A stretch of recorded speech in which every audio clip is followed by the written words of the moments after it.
pretty good. Yeah, okay.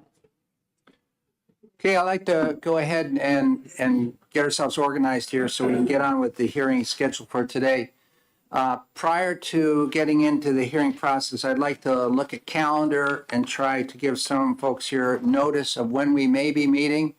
Weather's getting nicer, and I know folks would like to be out thinking about gardening. Although I woke up to an inch of snow and ice over everything this morning, so it was not great driving. So this room is going to be used by another committee on the 4th and 12th of April. So that means everything we have in the tabletops here has to be cleaned off. And so we, due to the fact that we have so few bills, I think it's only 14 bills or so that I can count so far. I better knock on wood here, that we won't be using this room consistently every day of the week like we have in the past, just about. And so it will be shared. So on the 4th and 12th, it will be used, so we need to clean it off. Now, in terms of what we're doing with the rest of the schedule here, on the 6th, of course, you know, that's crossover. And that's going to be the day which the budget is resolved. So that's Thursday of next week. But the following week, on the 11th, I'm looking at doing a session which we're going to be execing some of those bills we will have heard that are Senate bills, and possibly also taking the 13th. That's a Thursday. I don't think there's going to be a session that week. So it'd be the Tuesday and the Thursday of the following week. If we can get some of this done, that leaves us just the 18th, in which we have a hearing on 2272, I believe, in Reps Hall. And we will also have the bill, which we didn't address yesterday, that will be carried forward, and we have to exec that or hear that somewhere along the way here. I don't intend to really try to do something on the 18th unless that we look at that bill and we know we can get it done quickly, maybe do it just prior to the opening of what we do in Reps Hall. Might be able to do it on that day.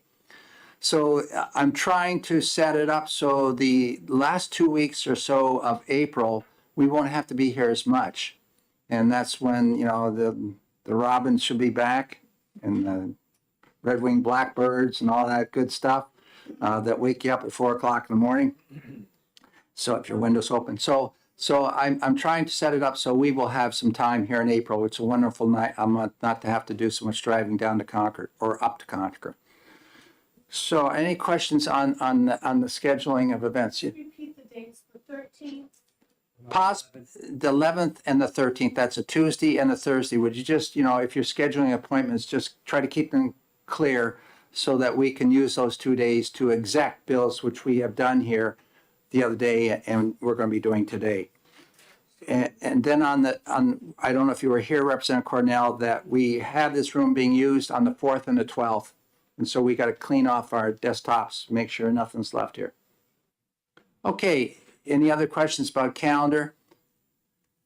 Thank you. So with that, I'd like to get into today's hearings here.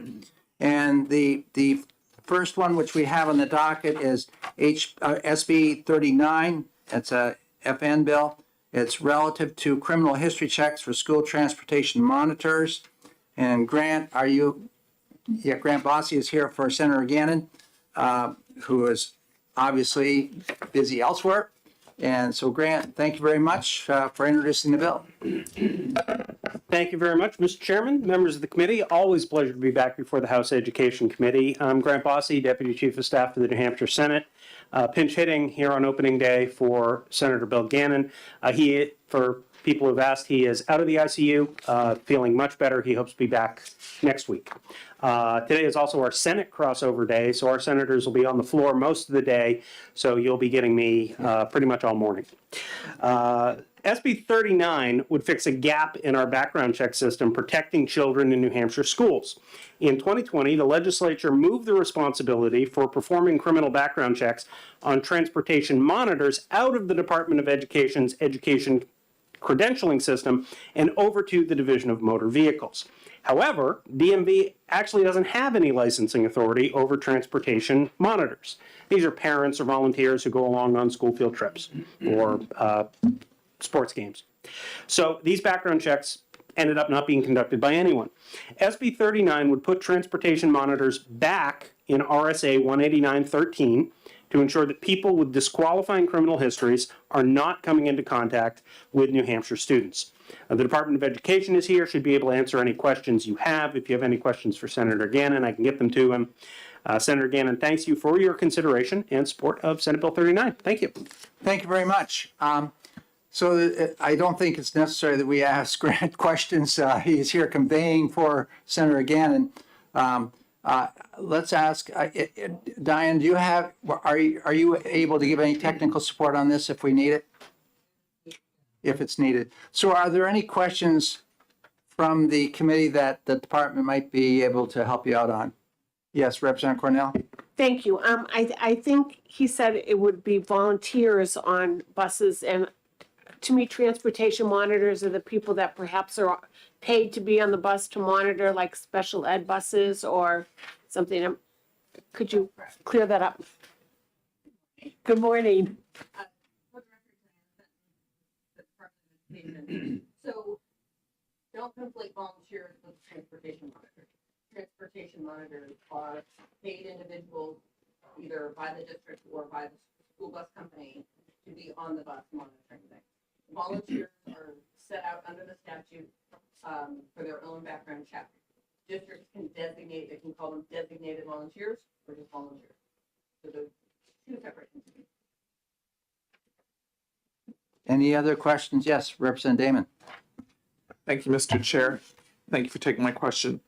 So just to clarify what you just said, which contrasts with what, I'm sorry, I missed the name of the gentleman who introduced the bill. Grant Bossy. This does not change any RSA related to parent volunteers. This is addressing the paid transportation monitors that are, my understanding, is sort of employed to do behavioral management on the buses. That doesn't always mean anything. I've written bills that sometimes I'm like, but yeah, so transportation monitors is its own separate group, and I think your district is active. Yeah, behavior management. Thank you. Yes, Representative Cascade. So just to clarify, so there's no statute that covers someone who's riding the bus either as a paid person or a volunteer? Because I would think if the school was putting a volunteer on a bus, they would get a criminal background check based on the volunteer policy. If they were paid by the district, they'd get criminal background check based on an employee. And if the bus company is required to have criminal background check and they hire a transportation monitor, wouldn't that fall under that auspice? Or do they have to me, those two entities should cover a transportation monitor. I think they should be criminal checked, absolutely. But does it need a specific title that's different than an employee or a volunteer? Well, Is it not happening? yeah, short answer is it's not happening. It's a unique group of people. So a few sessions ago, when bus drivers were called out and created 189.13C, bus drivers were called out because we wanted to have a statewide certification. Yep. Which allowed them, the pun, that allowed them that mobility. Yep, yep. Yep, We're all yep. familiar with that. Yep. When they did that, we recognized that the Department of Education and the Department of Safety, DMV, would both be checking bus drivers. Mm-hmm. Bus drivers are held to a very high standard, and they go through a very extensive background.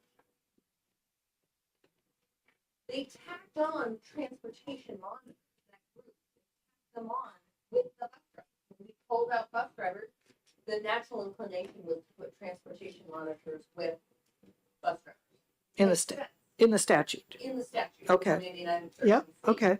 The problem with that is that the Department of Motor Vehicles has no oversight on transportation laws. license them, they don't supervise them, they have no oversight on transportation monitors. And so when we went to work on this new law with our partners at the Department of Motor Vehicles, we realized, wait a minute, transportation monitors shouldn't be under the purview of the Department of Motor Vehicles. Right. They are, as you said, it should be an employment issue. But by culling it out and putting it in 189.13C, we took it away from employment. We took it away from Oh. the school districts to oversee. I see, okay. We're trying to give it back to the school districts, not that the school districts need more work, but that's where it belongs. Okay, The I school understand. district has oversight of the employment Mm-hmm, purview. right. And so to really, to be completely plain with you, try to fix a mistake. Okay, great, thanks. Representative Myler. Thank you, and Dan, I might want to turn your mic on too. So now that if this comes back to the department under this bill, who then does the background check? So this is not coming back to the department. Right now, it's under the purview of the department. We're trying to say it's an employment issue and have it go back to the district. So the district then conducts that? That's correct. Great, It would thank be you. an employment issue, yeah. Thank you. Further questions of the department? Yes, Representative Tanner? Thank you. So do any transportation companies actually hire the monitors? Yes. So how does the district do that?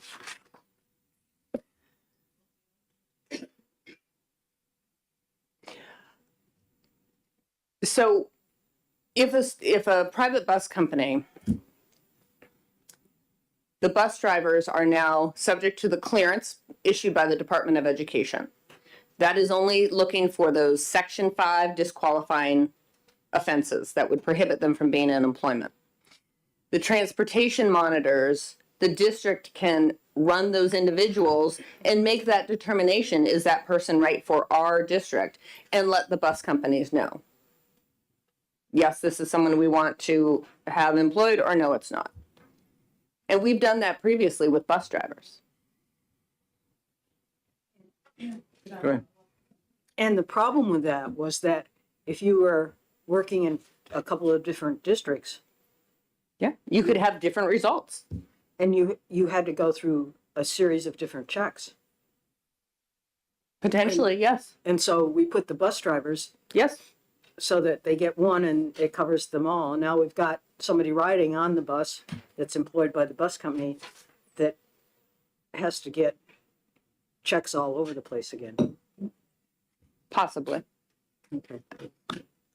I don't know if that's gonna be a problem or not. I mean, Is it possible to write this so that every 3 years you have to have this done? That's correct? Yes. If you're a monitor. And so is it possible that it could be written such that if it's done through one district and they go through this check, then that would be good for all districts that person may be employed as a monitor? The problem is employment is handled by the district. And each district, this is the local control piece, right? Each district has the right pursuant to the statute as written to have their own policy when it comes to employment and what they look for. And Representative Cascadden might have looked for different offenses than the neighboring district. And every district has that ability and that right to make those decisions. So there's not a reciprocity sort of thing in regard to if it's good here, it's also good there. We don't have that. We have it with the bus drivers. We have a solution as it pertains to bus drivers. The Department of Education issues that clearance, and that clearance is valid throughout the state. However, again, transportation monitors are not governed by the Department of Motor Vehicles. So putting them in 189.13C and having the Department of Motor Vehicle have oversight doesn't work because they don't have oversight of transportation Okay, monitors. go ahead. Thank you. Could a couple districts, which is very common, would work together to have a monitor on a particular bus, share the cost, but be the employee of one district and the other district pays the district for the cost of that service? Is that? There's no think that- reason why that couldn't happen, right? I would. Sure, that could be a local issue Yeah. and have an MOU that Right. governs the terms of that, but that wouldn't be reviewed or overseen by the Department of Education, nor would you want it to be. Right, But- so that could happen. That's, yeah. I mean, it's similar like to a cooperative, right, where you bring all these resources together. Yes, Representative Damon. Thank you again. So is there anything in this proposed legislation that prohibits a district from utilizing the background check that another district did? Yes. So it does, not this proposed legislation, but the current law prohibits that because that's a very dangerous practice to get into. First and foremost, I think, and I'm not here to testify on behalf of the Department of Safety, but the Department of Safety has been here enough that you are familiar with here. that term. What's They are that? here. Oh my gosh, they're always here when there you go. Hello. I could feel someone staring at me. Stale records. Stale records, that's a term that they use. The concern is relying on old information. And when you look at employment, the law allows for each district to say you have your list of disqualifying offenses that are applicable throughout the state. But then each district can have their own policy that talks about what they look for in their own district. And so if I'm a superintendent, if I rely on someone else's judgment and saying, well, they were good enough for that district, so they must be good enough for me, that's going to violate this law because the law as written says that each individual district has to go through this analysis and decide what works for them. I think as a liability, and I can tell you if I was advising a district, I would shudder at the thought of relying on, oh, well, another district said this person was okay, so we'll take them on as well. You would be opening yourself up to massive liability. But that's why no one likes to hang out with a lawyer, because we say things like that. You all say different things too. It's true, we do. Representative Damon. One of my best friends is a lawyer. My husband's a lawyer. So forgive I don't know how to ask this, but It's all right. so why don't we have law that defines consistency? Like, maybe I'm naive here, but it seems to me that the same concerns should apply across to all the districts. Like, obviously, you don't want a murderer driving your school bus or being your bus monitor for a, Sure. more dramatic example. I know there are nuances, but I guess I just don't understand why it's so different from district to district. What would make kids be safe?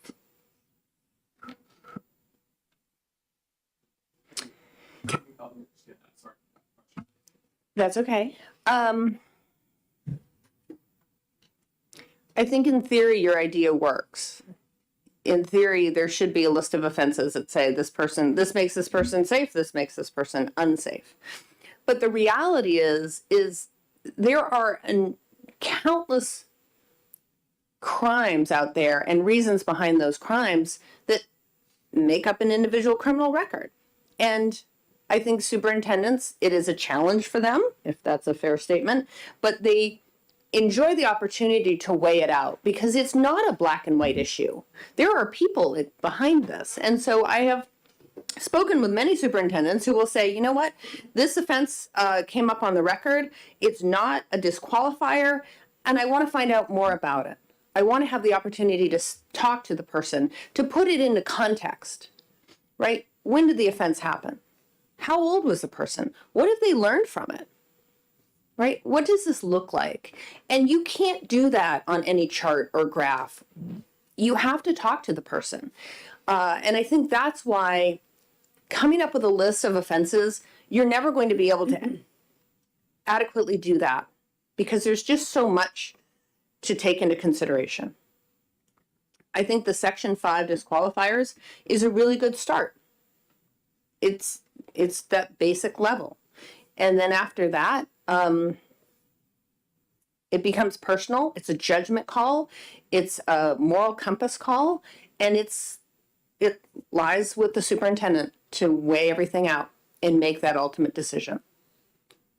And in my experience, they're very thoughtful about it.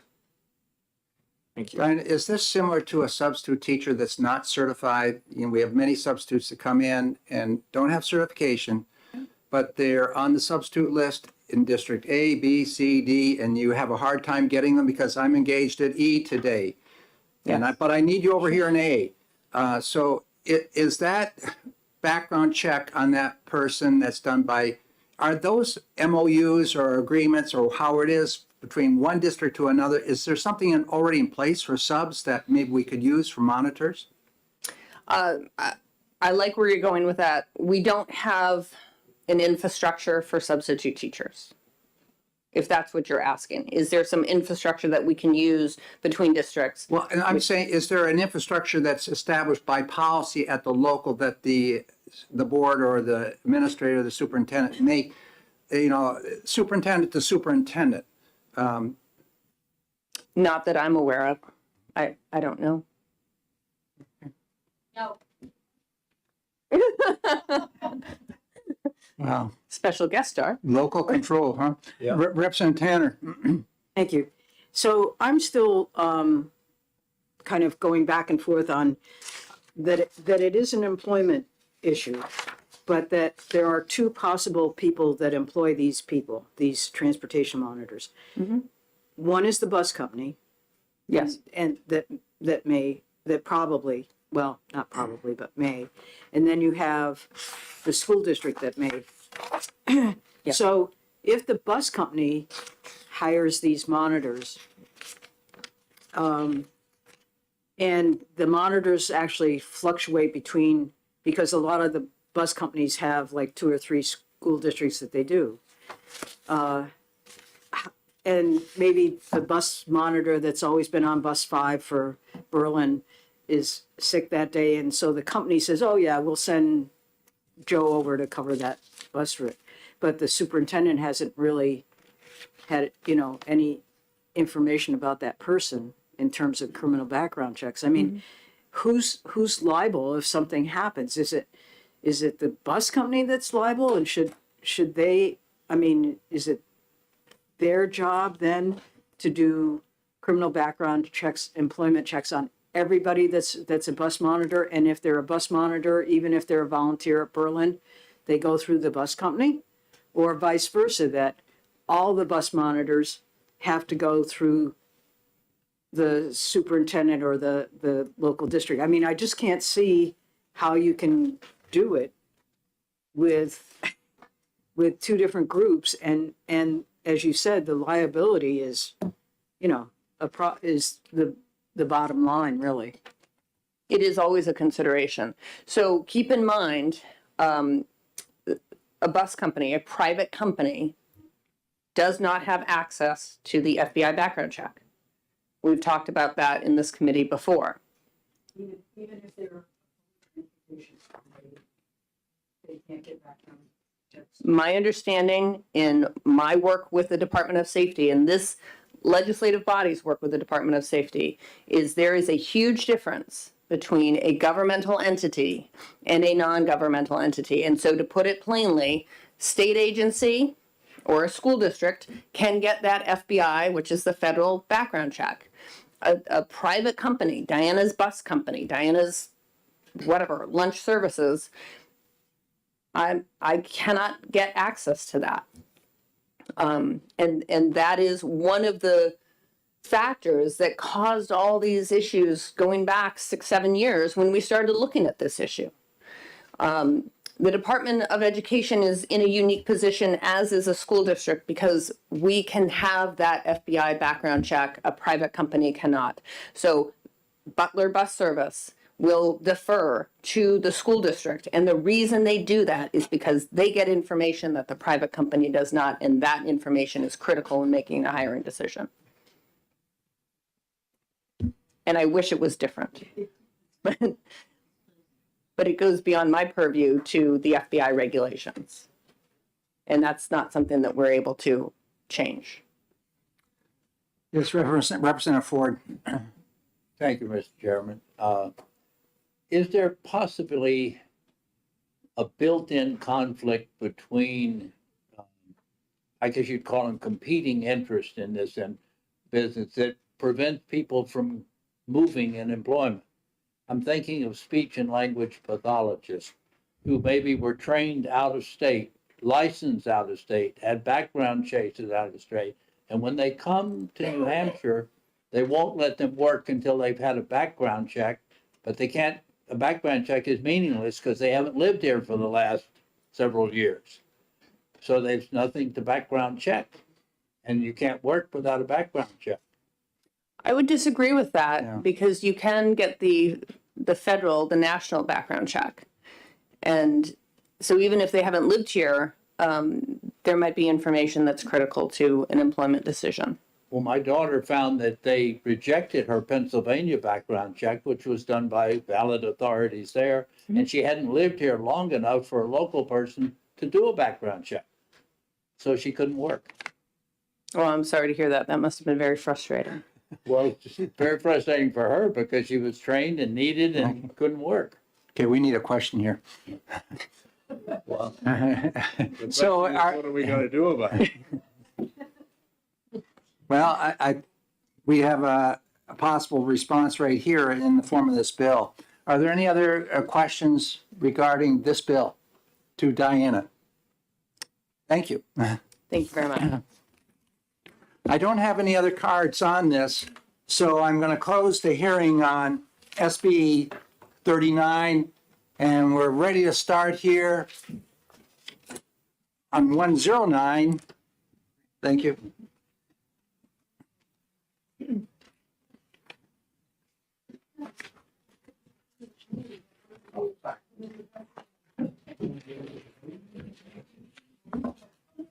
Okay, because session is in session for the senators, we have Senator Lang here, and he's the prime sponsor of 109, that's relative to school safety in coordination with law enforcement. Welcome, Senator. Thank you, Chairman. Thank you, members of the committee. It's fun to be back in the House again, for at least for a brief moment. I'm introducing Senate Bill 109. Senate Bill 109 came at the request of a school district.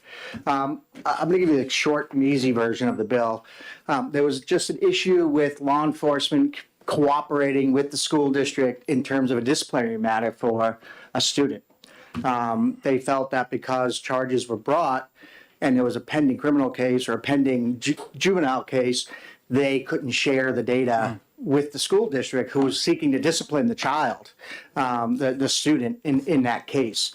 And so what this bill does was to clarify the fact that law enforcement can share records with the school district for the purposes of communicating. If those of you like me who served on a school board, you know that student disciplinary matters are held in non-public sessions. So it'll allow law enforcement to be able to come in and help during a non-public session when they're disciplining a student, so they have the accurate and complete data in order to carry out any possible disciplinary action. There was an amendment done in the Senate because there was some conversation around the Federal Family Education Rights and Privacy Act, so we amended the bill to come into compliance with that federal act to make sure we weren't violating any federal law. It's a pretty straightforward. We also amended the bill to make sure that we weren't talking about medical records. Only law enforcement records and law enforcement conversation. So I'm happy to take any questions. Again, this is an effort to make our schools safe and allow our school district to be able to take a proper disciplinary actions for students who fall outside the rules. Thank you very much. Are there any questions of Senator Lang? Is he any hands up anywhere? No. Oh, Representative Cascadden. Yes. So are you saying that this does not occur? So currently there was a, I'll call it a conflict in law, or at least a conflict in opinion of law. And that there was some officers felt they could not share the data if there was a pending action on the student in courts. So this clarifies that they can in fact share data regardless of the pending action. Representative Damon? Thank you, Mr. Chair. Thank you for taking my question. So, does this pertain to a action that the student took within the school or just in life? So I'll leave it. The superintendent who asked me to bring it can explain what when in that situation that caused this to come forward. I actually don't know if it occurred between school hours or after school hours, but it was related to the school. I'm not sure. I don't mean that particular incident that precipitated the legislation. I mean the way the law now reads.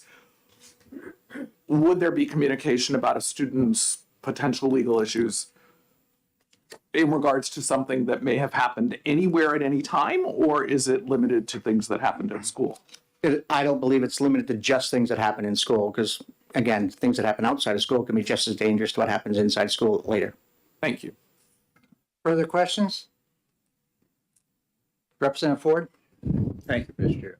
Thank you for taking my question.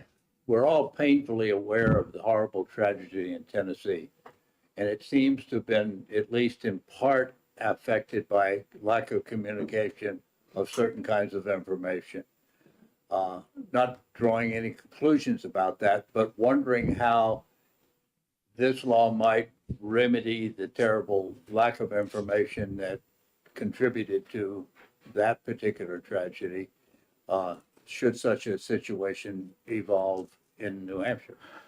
So thank you for the question. Again, I guess what I'd say is this allows communication between law enforcement and the schools to be able to do something. So again, if the law enforcement feels that there's a potential threat to the schools, they can communicate with the school and act that way, or vice versa. If the school recognizes something, then they communicate with law enforcement, that communications can continue to happen until they get to an outcome. Even though it might affect the confidentiality of certain information normally.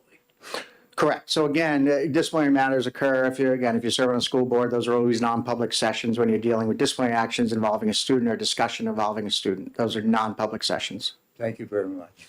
Further questions from the committee? Yes, Representative Dry? Thank you, Mr. Chairman, and thank you for taking this question. I'm following up on what Representative Damon said. The first paragraph says that this allows the exchange of information relating only to acts of theft, destruction, or violence in a safe school zone regarding the juvenile. So the discussion between the school and the police law enforcement would only take place when there was something that had happened at the school, but the information that's shared could be of things that have not happened in the school area? So again, what we don't want to do is if there's, for lack of a phrase, a history of violence, we'll use that as a violent act that occurs in a school, and there's a previous act that happened outside the school. We wouldn't want to limit law enforcement from making believe that action that occurred within the school zone was the only incident that ever happened, right? It's important for the school to understand what's going on so that they can take appropriate, it's aggravating and mitigating factors, for lack of a better phrase. You understand what I mean by that? What I mean is that, again, if it's a single incident, there may be different disciplinary action taken than if the student has a history of violence, both inside school and outside school.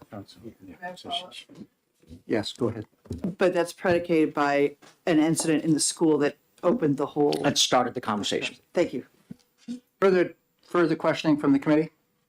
Thank you very much, Senator, and have a good day. Representative Tim Horrigan?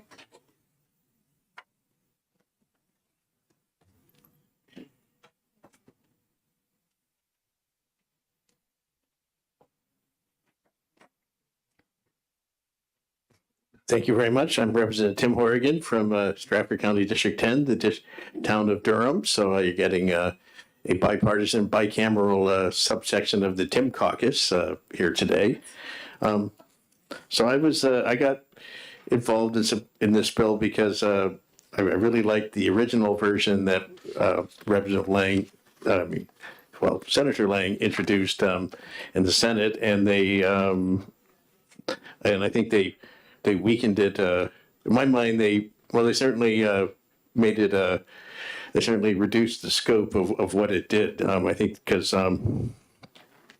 the way I read the original bill, which is not before us, but I think it would have empowered schools to coordinate with any law enforcement official, not just New Hampshire officials, when there's a threat to student safety. And that would have included federal law enforcement as well as other states' officials. Coordinating with other states' officials is useful, especially in the western part of the state where there, as you well know, Mr. Chair, there's many school districts whose student bodies cross the Connecticut River. And that situation also exists on the Maine and Massachusetts borders. But anyway, what the Senate passed is very good, and I think it's very useful. And I think the senator gave a good explanation of why what we have is good. I was sponsor, as some of you might remember, HB 78, which would have overturned last year's HB 1178, and that, in my mind, was an overly broad bill with many bad consequences. The most egregious one was that it prevents local law enforcement taking proactive action when an individual, violates the federal Safe Schools Acts, and probably also endangers the school community by carrying a firearm on school property with permission. And that's especially near the top of the mind in Durham because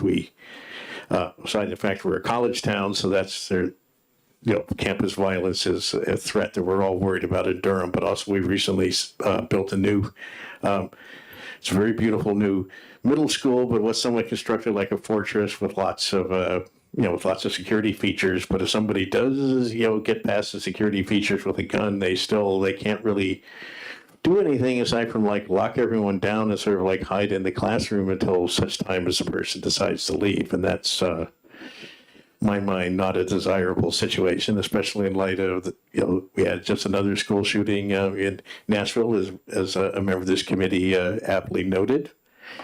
And so this is a very timely hearing, and this is a vehicle, certainly what we have in there is good, you should keep it, but it's a vehicle that could be used. I'm not necessarily saying that it will be used, but it could be used for meaningful school safety legislation. And no, I'm not talking about doing something about side doors on buildings. Next to that new school building I mentioned, it does have one side door. Most of the side doors are actually quite armored, so it would have been pretty hard for a gunman to blow them open. But there are a couple of other side doors that are not quite as armored. So I'm not talking about eliminating side doors in the school buildings. I'm talking about doing something about guns on school campuses, which is probably. Anyway, that's certainly something that's within the committee's purview. That would be a germane amendment. Whether or not you want to take it up, well, that's up to you. But certainly what's before you, that's an excellent bill. So you certainly should at least pass that at a minimum. So that's my position. That's my position. The bill normally, if this had just been introduced as is, I probably wouldn't be sitting here today because this wouldn't have attracted my attention as much as it would have with the original bill. And I understand, why the Senate Education Committee, the Senate did what it did, but I think probably in the House, we should do even more than what this bill does. So that's why I support this, and I certainly hope you might want to consider some amendments to it to make it even stronger. And of course, I'd be happy to take any questions if anybody wants to ask any. Thank you very much, Representative. Representative Cordelli? Thank you. Thank you, Mr. Chairman. Thank you, Representative. What you're talking about really doesn't apply directly to the legislation we're looking at. Excuse me, but are you bringing forward any amendment that you've talked about several things that could be added to this, but you're not bringing forward any amendment at this point? Is that correct? I'm not a member of this committee. I'm not a member of the Criminal Justice Committee, so it's somewhat outside of my purview. I'm more suggesting this is something that could have been done, and you could also probably revert back to the original bill, which I think allowed much more extensive communication between a wider range of law enforcement officers and the school districts for a wider range of threats. This is pretty much, as I read it, narrowly focused on disciplinary action against a student who's either incarcerated and or being investigated by the police for violent crime, and so they can be disciplined by the school. Even, I suppose, actually, something, I'm on judiciary, so we hear a lot about burden of proof. The burden of proof for suspending a student from school is lower than that for a criminal conviction. So even if someone hasn't been proven guilty beyond a reasonable doubt, there's still, a preponderance of the evidence that that student should not be in school. So that could be a useful information in some cases. So. Further, yes, follow up? Thank you. Following up on those comments, the proposed legislation refers to 169B2 Roman 14, and I think that pretty well covers an existing statute that we're talking about serious threats to school safety. And it outlines what those threats would be that would require this communication between law enforcement and the school.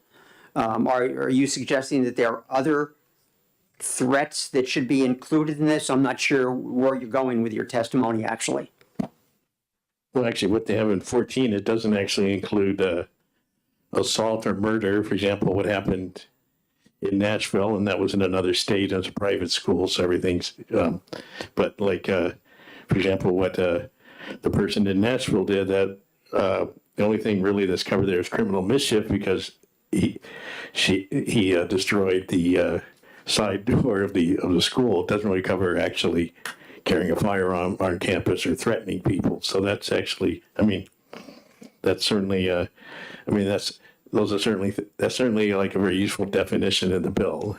But yeah, I don't have any specific amendments here. I'm just suggesting the possibility in case people are feeling energetic, they could add to this bill. Representative Lekis. Thank you. Thank you for taking my question. You're talking about limits to law enforcement and not across the state and whatever.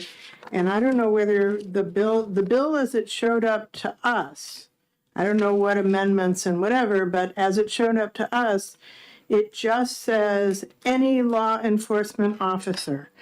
And so am I missing the narrowing that you're talking about? Because I'm not seeing it.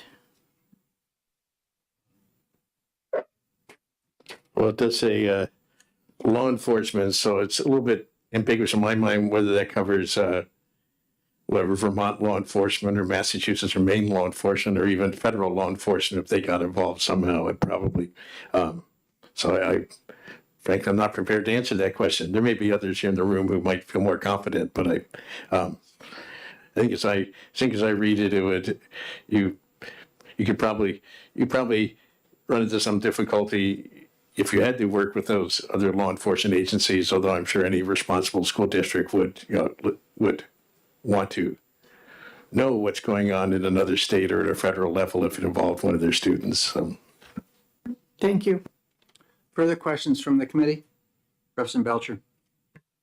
Thank you, Mr. Chair, and thank you for taking my question. I just wanted to go into the testimony a little bit to make sure I can clarify.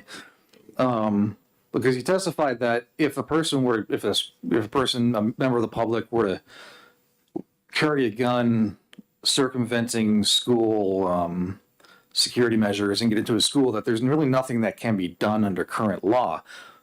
But would you agree that if a person circumvented school security measures, just some random member of the public, would they not be trespassing? They have no right to be there, right?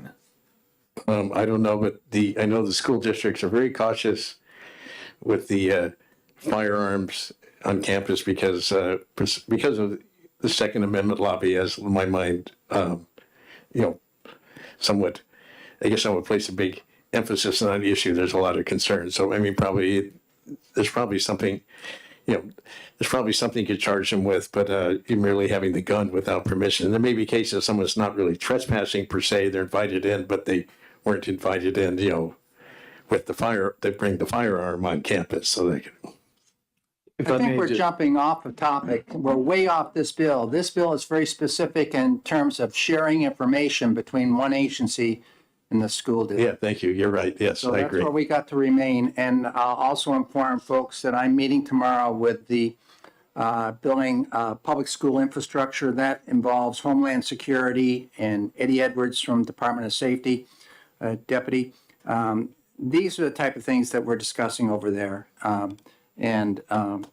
trying to ensure that we have safety and dealing with access, dealing with communications within our buildings. So I think what we ought to do is stick this one right where it is, the sharing of information, so that actually, the school district is familiar with it. And so if there's not any more questions for Representative Horrigan, is there anybody else here in the, yes?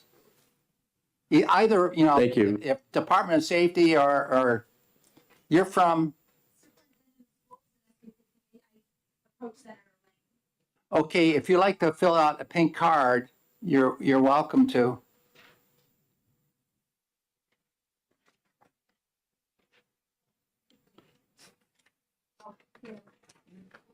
You can speak and then give me I apologize, I thought by signing the blue sheet that I would be all set. That's confusing for many people, so thank you. Could you turn your microphone on? So my name is Rana Hasbrook, and I was actually a principal for Tim's children when they were in high school. I'm currently a superintendent, and I approached him because of an incident that had happened this fall, last spring and this fall.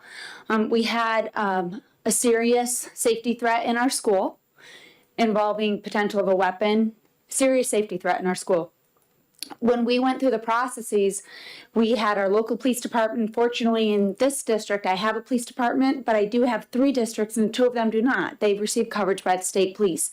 Because of the seriousness of this event, the state police were called in to also assist us. When it came time to do a discipline hearing with my board, we were unable to get follow-up information from the police department because their attorney believed that it was in violation of current legislation. That was really frustrating because we want to do the best by the student as an individual, but also as a broader scope of the school district as a whole, because the safety of all of our students is of utmost importance. And Lieutenant Cody was very, very supportive. He shared what he could share, but we said we need to fix this. If there are situations that we need to know about involving a school in a school matter, we need to know the outcome of it, because the only information we had was what the parents wanted to share, which was next to nothing because they're looking to advocate for their child. And we were told that what was being shared was not accurate. So I said, something has to happen. If I'm to function and lead my boards and give the best information for the safety of all of our students, we need accurate information. So I partnered with the attorney that had represented the school district at that time, wanted to be sure that we got complete support, spoke with the Commissioner of Education, and he said to be sure and speak with Attorney Fenton, which I had done. We also did a wraparound and reached out to the Department of Safety with Attorney, I'm not going to get it right, Madigliani, as well as Department of Health and Human Services, Attorney Margison. Someone from there had come to also speak when we went before the Senate Education Committee, and they had concerns that we were looking for an overreach to know all information pertaining to a student involved with law enforcement, and that is not it at all.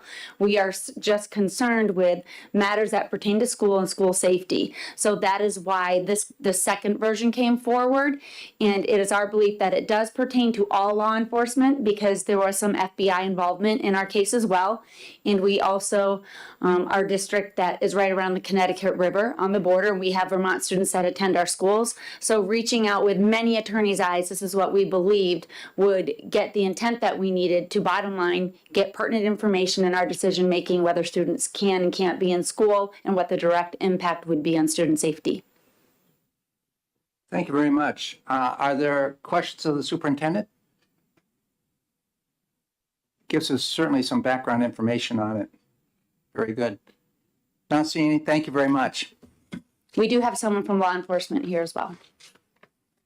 Sergeant, are you have anything for us? Yes. Thank you. Welcome. Do you have a pink card filled out?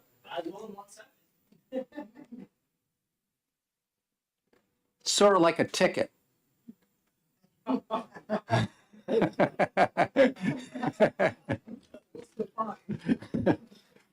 Good morning. I am, oh gosh, I don't know if I'm gonna fit. Staff Sergeant Ladd from Troop F, the Assistant Troop Commander up in Twin Mountain. As Superintendent Carteret said, that we were involved very heavily with this incident in Northumberland. And it actually became quite frustrating with everything that's going on in the world today, especially in the United States, with school violence. One of the big takeaways is communication. And we see it so often in the news, days following these incidents, where there's little tidbits of information that people knew about, but it wasn't communicated or shared. And when we tried to communicate with the school, we were informed by our attorney at the Department of Safety that we couldn't, based on current legislation. And that was her interpretation of that. So we were very limited in what we could share with the school pertaining to our investigation. So in support of this bill, this will allow us to communicate with these schools, reference threats of violence that jeopardize school safety, or anything that jeopardizes school safety. And it's so very important. In this incident in particular, the follow-up to this, a child tried to get enrolled in a different school the following year. That school contacted us for the police reports. In doing their due diligence to make sure that it's a safe environment for their school and it's safe to have that child come to their school, we also couldn't share those reports with that school district trying to take this child on. So I think I'm hopeful that with this legislation that those changes can be made and we can share, because communication in these incidences are so very important. Thank you very much. Representative Myler. Thank you, Sergeant, for being here and sharing your story here.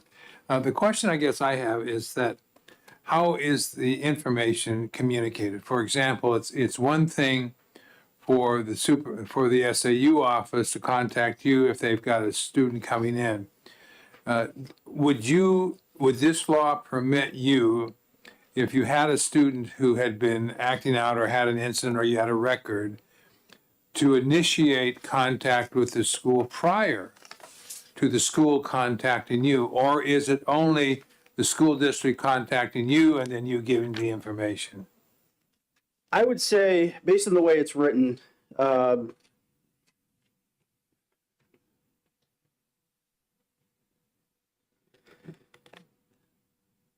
serious threat to school safety, to the reporting school officials for use in disciplinary proceedings. That extra language that is particularly for disciplinary proceedings. The first paragraph of that law, I would say that we should be able to share that. But the way that it's written, my interpretation, solely my interpretation, is that it's for use in disciplinary proceedings conducted in accordance with 193.13, 1B and 2. So with that language, your interpretation would be that the school district would be the one that would contact you if they had a question, not the other way around, if you just wanted to alert them. Correct. Now, in regards to that, we could, I would say in general practice, if there was a school safety threat, we could be very vague about what the information that we gave to the school, where we would do things away from the school that they don't necessarily need to know about until they ask us. Yeah. Thank you. Yes, Representative Lakes, then Representative Damon. Thank you. Thank you for answering my question. Following on with what you said, since it says in disciplinary proceedings and a superintendent calling you to say, is this kid okay for us to take into our school, a new superintendent at a new school, that's not a disciplinary proceeding. Right. So in your interpretation, would you then not be able to say anything? My interpretation would be yes, because that's not disciplinary. So yes, you are correct in that. Thank you. You're welcome. Representative Damon? Thank you, and thank you for being here. I think this is a version of the same question, and maybe we want to hear from Diana Fenton as well. I'm questioning whether this allows law enforcement to be proactive with the schools about a someone you perceive as a risk to the schools. It sounds to me like it doesn't. Is that what you just indicated? That would, this particular legislation, the way it's written, I would agree with you. Sergeant, I also have a question along the same line. When we're talking about a disciplinary proceeding, then I go to the statute and I say, okay, what is a serious threat to school safety? And it specifies very specific areas that it deals with controlled substances, weapons, bodily injury, etc. So are we now walking and taking this part of statute and trying to apply it to a disciplinary hearing that may be on some other topic that's not specified under what a serious threat is?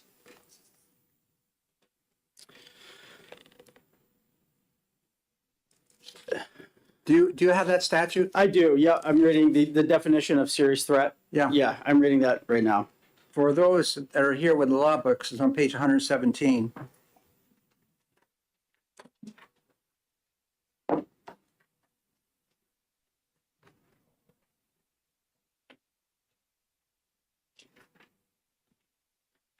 And can you repeat your question one more time, please? Well, the question is, when we're talking in this bill, records relating to any report of a serious threat to school safety. Then we're going down on line 13, we're talking about to officials for use in disciplinary proceedings. So is a disciplinary proceeding can be held for events which go beyond what is here under the serious threats to school safety, but you're only going to release that information that's based upon, now I'm reading it, based upon this section of Roman 14 within this statutory area, a serious threat. So somewhere along the way, you're going to have to make the decision, is this related to this? If it's not related to that, we're not going to release the information. I would agree with you in that interpretation is if it fits, based on the verbiage, if it's a serious threat to school safety, whatever falls under, as you said, Roman numeral 14, where it defines serious threat to school safety, if it's not defined under that, I would say, yes, we would not be able to release that. Thank you. That's what I'm trying to get at. Representative Cordelli. Thank you. We've heard some testimony about the original language of the bill. And I would just point out that we're talking in this, what we have in front of us is related for use in a disciplinary hearing. Whereas the original bill language was a little bit different in that it said, for the purposes of allowing a school employee to take disciplinary action. So it wouldn't be directly related to a disciplinary hearing that was in process or scheduled or something like that, but it would allow for, I think, more communication proactively, which was another issue that was brought up. Would you agree in that it would be more proactive communication possibly? I would agree with you on that, yes. Certainly think so.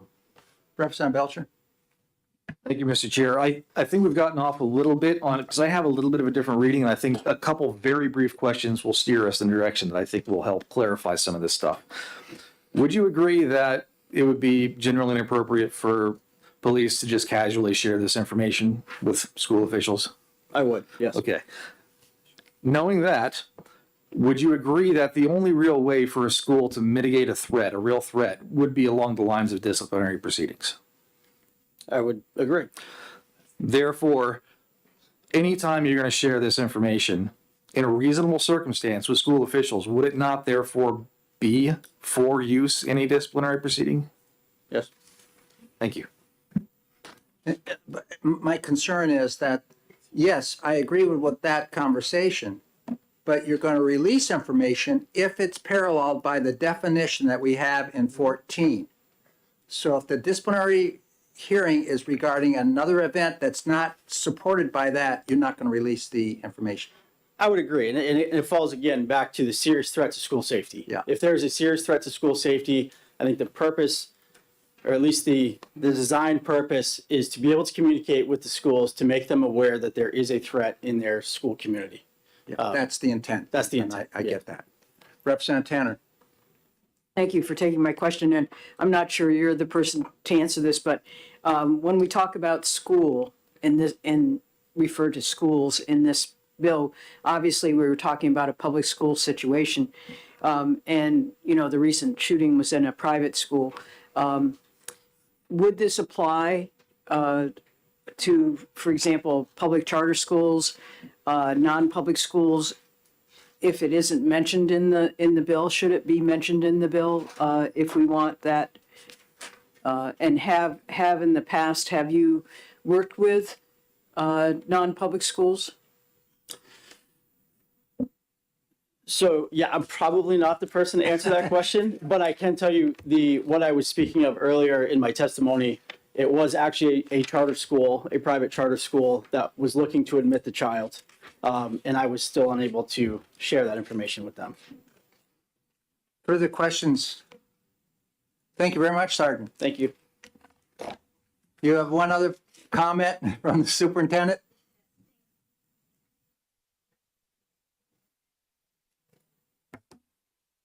Thank you for allowing me to clarify a bit.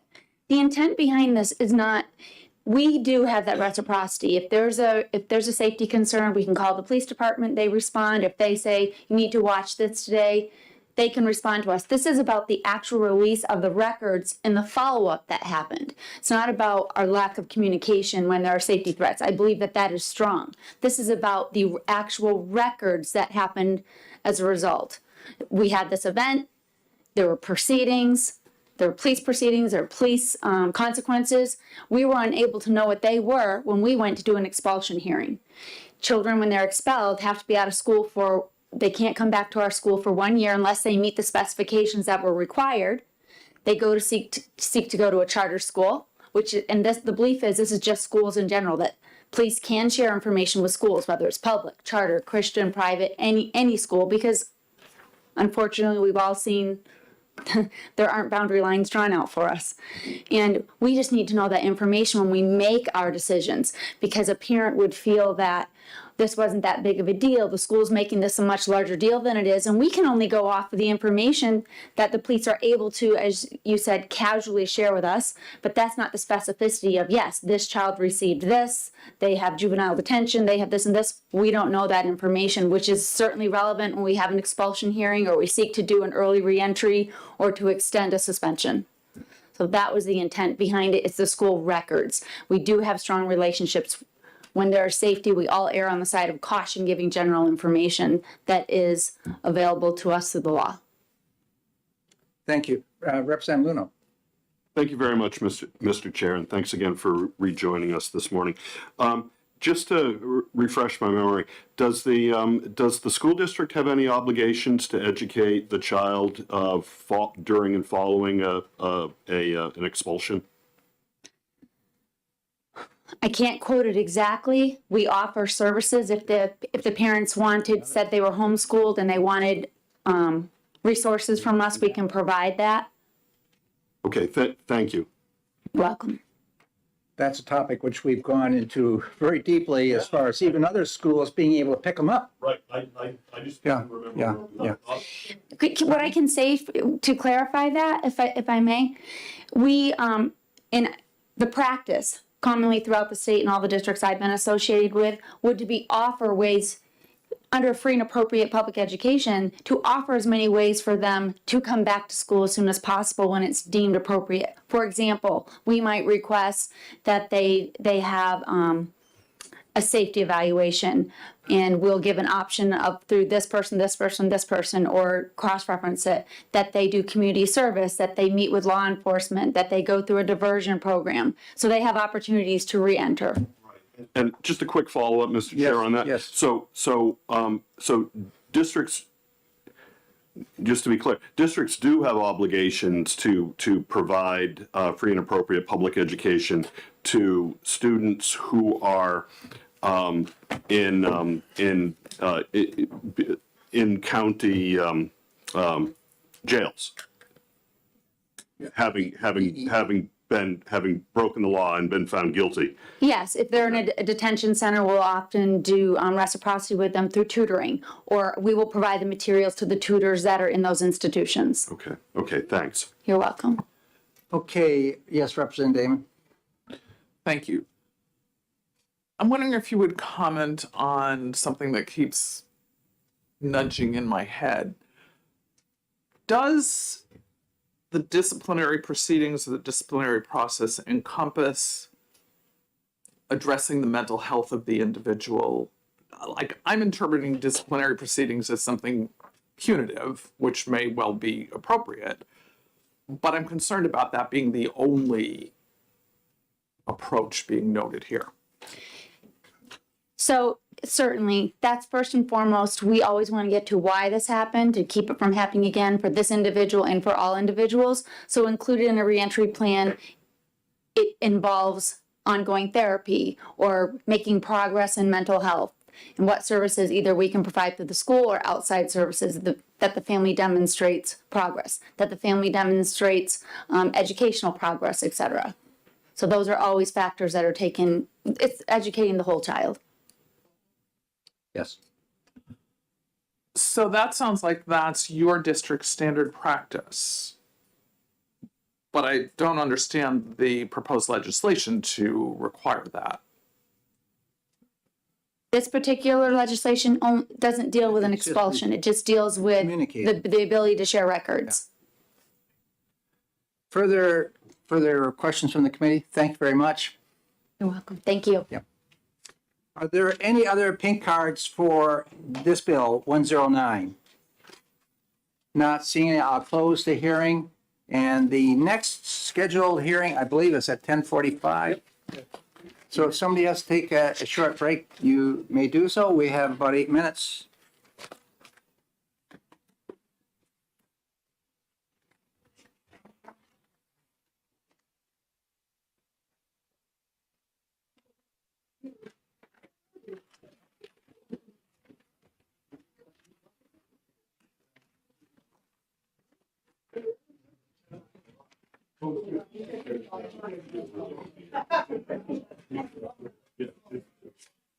People routinely carry guns around in vehicles. Did you ever have a problem with your child from like the school style, elementary session? Never that. I had knives. Yeah. But never. We had one in my grammar school when the parents were divorcing. 2 kids were not well counseled in the process, and one of them got very careless with firearms and eventually brought one to the grammar school. If they did that now, they'd be expelled. Point blank, they'd be expelled. But then the problem is the expulsion law, because I gotta go talk to Sergeant Ladd because he's from my next door. Understood. Understood. Yeah.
Okay, folks, we're going to go ahead for the next hearing here.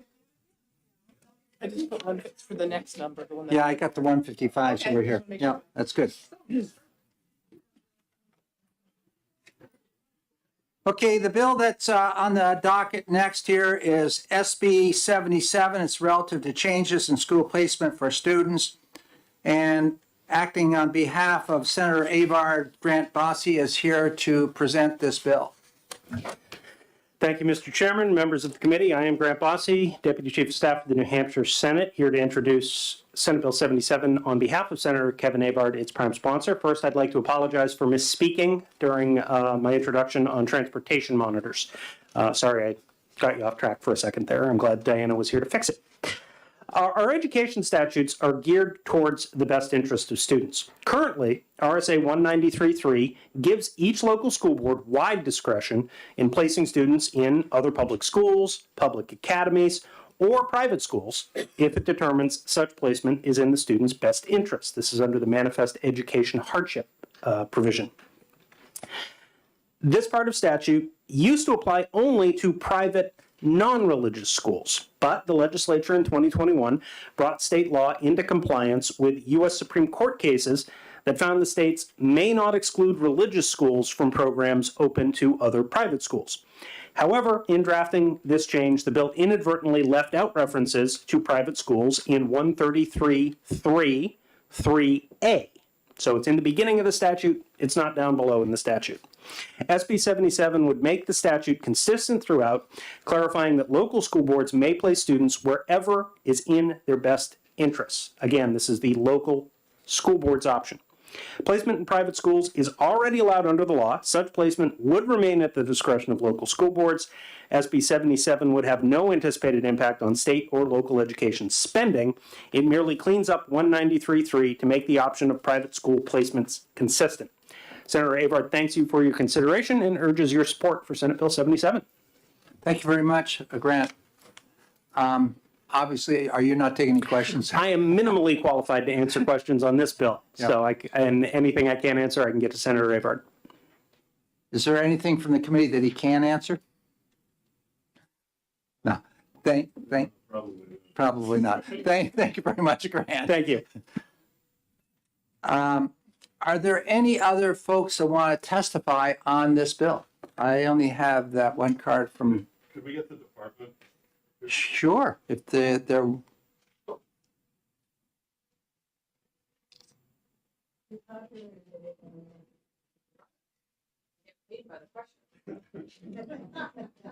Very handy. I know. Welcome again. Go ahead. All right, thanks. Thank you very much, Diana, for joining us again this My morning. pleasure. Thank you. When with the change right here, adding approved private school within the district or in another district to this clause, does if it's an approved private school, that means approved by the local school board and paid for by the 100% by the local school district. Would that be correct?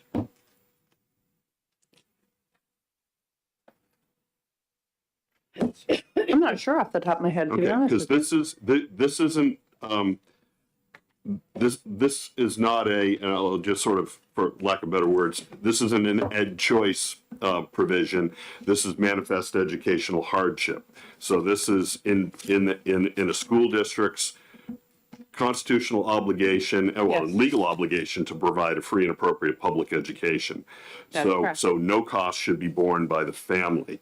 If through manifest educational hardship, it's the school board's position to place the student in accordance with all that whole chapter.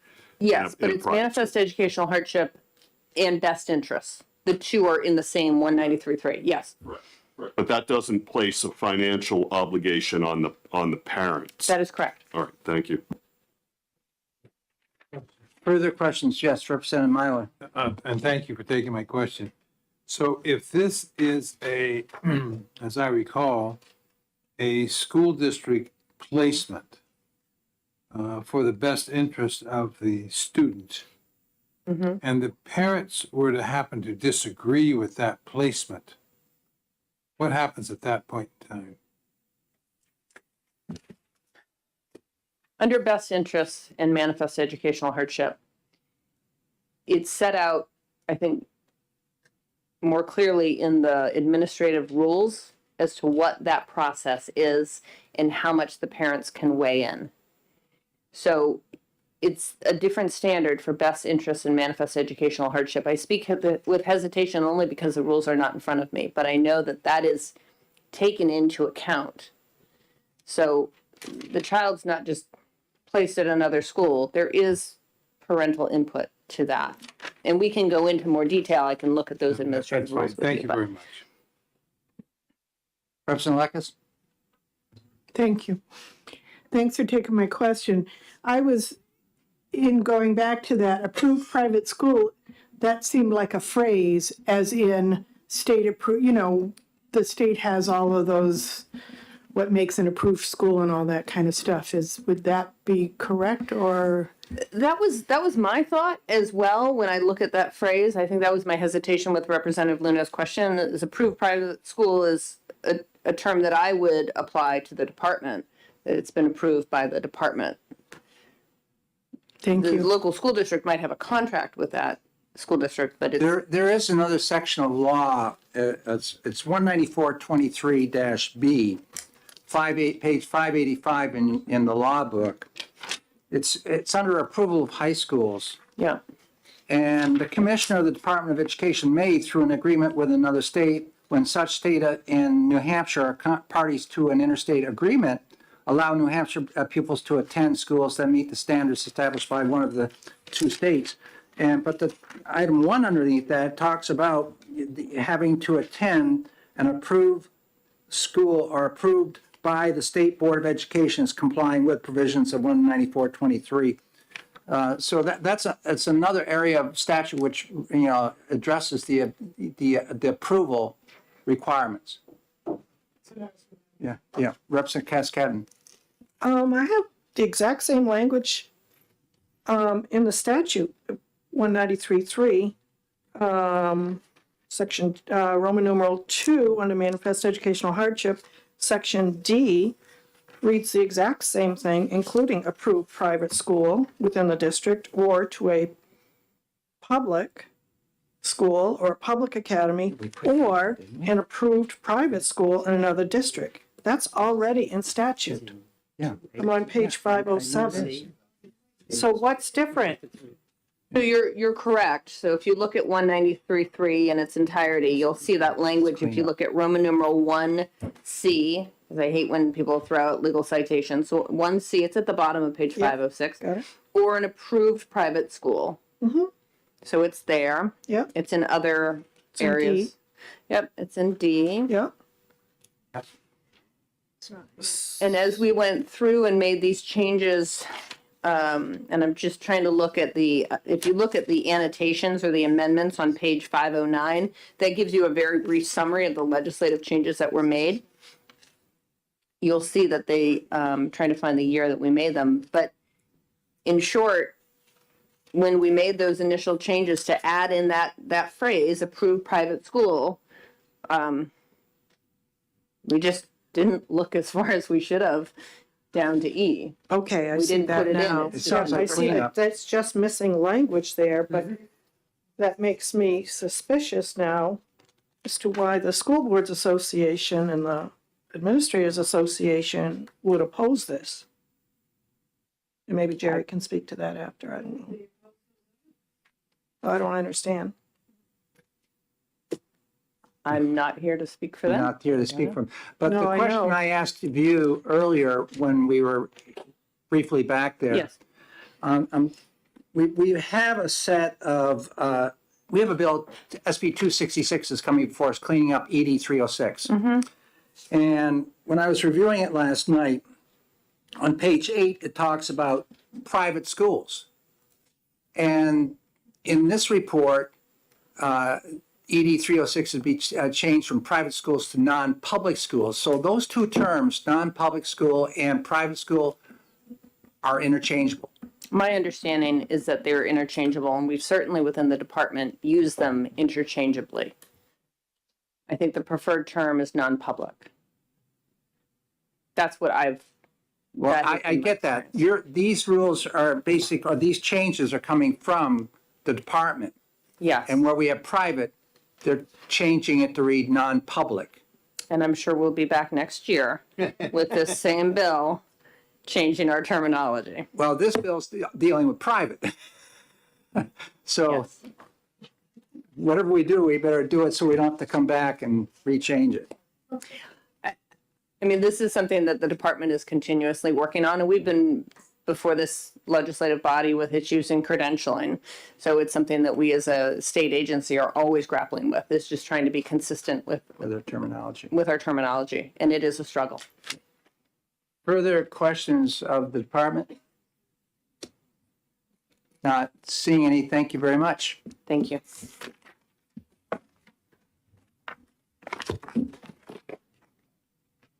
Are there any other folks that have pink cards or like to say something here in regard to this bill? If not, I'll close the hearing. School administrators. We were invoked, so Okay. I was prepared with a pink card, Chairman. That's okay, you know. You can hand it in afterwards. I'm not good at multitasking, so. Everything you learn in kindergarten. You must not have gone to kindergarten. There was no public kindergarten in my community at the time. Jerry Fruit, Good New morning, Hampshire Jerry. School Administrators Association. Thank you for the opportunity to speak. Just a quick follow-up on that comment about no public kindergarten. Made the comment one day in a meeting that I'd gone to a 1 to 8 school, and it had taken me 8 years to get out. And comment in the background was, well, that's now a 4-grade school, so it took you twice as long to get out as you should have. So there's an indication of what you're dealing with, folks. So I do just want to take a quick moment and reiterate what Chairman Ladd has brought up, that this bill is not ready for prime time. Once again, we see an indication of more work for this committee a year from now, as the department pointed out that they'll be coming back seeking a different solution. And so I would just encourage this committee to set aside this piece of legislation, to work it over, make it right, so that once again, next year, we are having the same conversation about the same issues, and let's just get it right one time. And that's all I'm going to say. Representative Cordelli? Thank you. Thank you for jumping in. Thank you. Is your concern in that this is not ready for prime time concerning the use of approved private school language? Or is there something else that you think is troubling in relation to the Thank you for the question. It's a little bit of both, Representative Cordelli. It is the language about the private school. It's also the notion of where public money is going to support various institutions. Thank you for that question. Representative Lekis? To avoid coming back, if we took all of that section of law and every place where it says approved private school, which we're adding this into to make it consistent, if we did approved non-public school and just added all of those in, would that be something that you could support? Thank you for the question, Representative Lekis. It would be consistent with our resolutions as they currently stand for us to oppose this legislation in any fashion. Okay, thank you. Thank you. So you're not anti, particularly the nonprofit, non-public school, private school. You're just, I'm getting the concern that you're against the manifest education process where a superintendent could decide to send a child that was not fitting in the situation due to all the rationale in manifest education to the Montessori school. I believe what we currently have in statute would allow that to happen if that were a local agreement. I'm not a lawyer, so I can't speak to that for certain. But I believe if that were the agreement that was set up locally, under current statute, that could still happen. Thank you. Further questioning? Thank you very much. Thank you, Chairman. Pink card coming. Thanks. Any further pink cards on this one? Not seeing. Outside.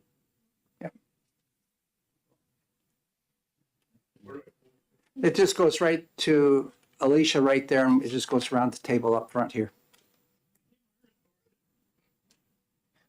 That's my sister.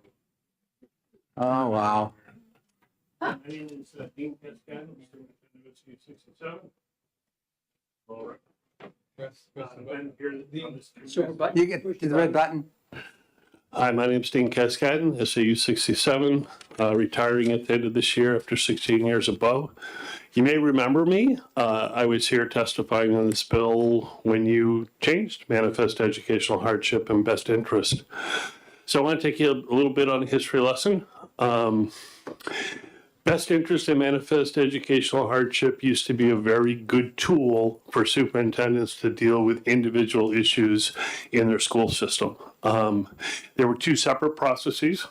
Best interest was basically a superintendent process that you could deal with the student who was having difficulty in your school, talk to another superintendent, perhaps there's a bullying situation, perhaps there was a bad breakup, or something where one of your students just really couldn't continue in your school, needed a fresh start someplace else, worked out with the other superintendent. Oftentimes it was a quid pro quo, no tuition, changed hands, and so forth. And then manifest hardship was a slightly different process where that involved your school boards having to make a decision about that. When you rewrote the best interest and manifest hardship rules, the last time you rewrote them, you almost put them in lockstep with each other. You almost put them as like the best interest decision, and then it gets immediately appealed to the school board in manifest hardship. I've used them a number of times over my career. The biggest time I used them was when Dunbarton joined Bow, and the students were changing high schools from Goffstown High School to Bow, and there was about 7 or 8 students who came before us and said, no, there's a real reason why we should stay in Goffstown High School, and we worked that out with the boards. Now this process seems to be moved a little bit more towards school choice. And I know that that's the bent of this legislature, that we do want to open choice and we do want to open ways for parents to have their children go to different places. And I understand that, but I'm concerned that we're moving, bit by bit into this as a vehicle of school choice instead of what it was originally designed to be, is for superintendents to manage students between public school systems. All in there. Thank you very much. Other questions? Yes, Representative Dry. I represented. Hi, Superintendent Cascadden. You can call me Dean. Hi, Dean. We know each other from way back when in the Hanover area. I'll tell you at lunch. So proving manifest educational hardship, though, has a lot of criteria. So it's not really as wide open, as regular school choices. I mean, does it not matter that you have to go through a lot of loops to get to a place where you would be able to do that? Yeah. And it should be. I mean, it shouldn't be, I just don't like my school, or, I don't like my friends that are there. It should be a severe case of when it was where a kid really is struggling to be in school and maybe needs a different venue. I just don't understand why we have to open that up to a private school. I mean, why can't you just leave it the way it's been, a public school to public school? Because that's taxpayer money going from one place to another. Okay. Follow up? Yes. All right. So is there opportunity now to be kind of a frivolous excuse rather? Could you speak in your mic? I've lost my hearing as I got older. The idea of changing school just because you don't want to be in one school, that doesn't meet the educational hardship. Is there a way to meet that requirement for a kind of a frivolous excuse at this point? Well, you can always bring the case. I mean, you can always bring the case to the superintendent, and superintendent will look at it. I would tend to say no to many cases that come to me because I don't think they rise to the level of a real manifest educational hardship. And I say no, and we move that on. What's the appeal of this? Doesn't it come to the state school board? So that's the other thing, even the local school board who says, okay, we've gone through our hearing, we've made our decision, then it comes to the state school board. Further questions, Representative Lekes? Thank you, thank you. You asked, what's the point of a private school? But if, I would ask you, if there was a child who, say was autistic or whatever, and couldn't deal with the size of your school or the other local schools nearby, and there was a small private school with few students who was more, that was what the child needed, would you turn them down just because it was a private school? We wouldn't have that discussion in that realm. If it was a student with autism or any other student with a disability, they would go through the special ed process, and we have the right to place any of those students in a private educational setting that's approved by the state. So special ed students do have a process that they can go through to be placed in, I would say, any private school. Recently, we had a case come through where a student wanted to be placed in basically a private school, no special ed really component to it, and we were like, no. You can't say that your special ed needs are going to be met better in a private school because they don't have any special ed programs and they don't have something that can meet their needs. So in your case, you do already have a mechanism to do that through the special ed process. So follow up, if the student wasn't coded, say they weren't autistic, but they still couldn't deal.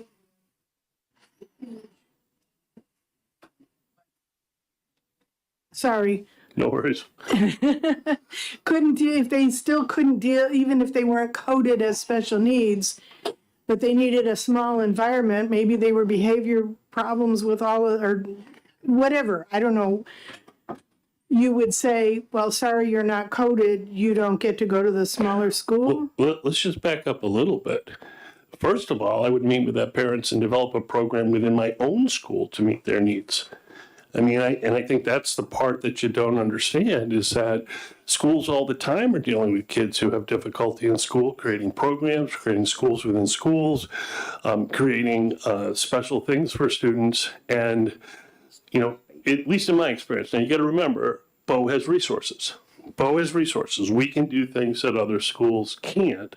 But what I oftentimes see in the manifest educational hardship cases that I've dealt with is we've gone through that, we've made that decision, and really what the parent is looking for is a private school placement. And if they want a private school placement, New Hampshire law is very clear, they can have one, but they have to pay for it. Thank you.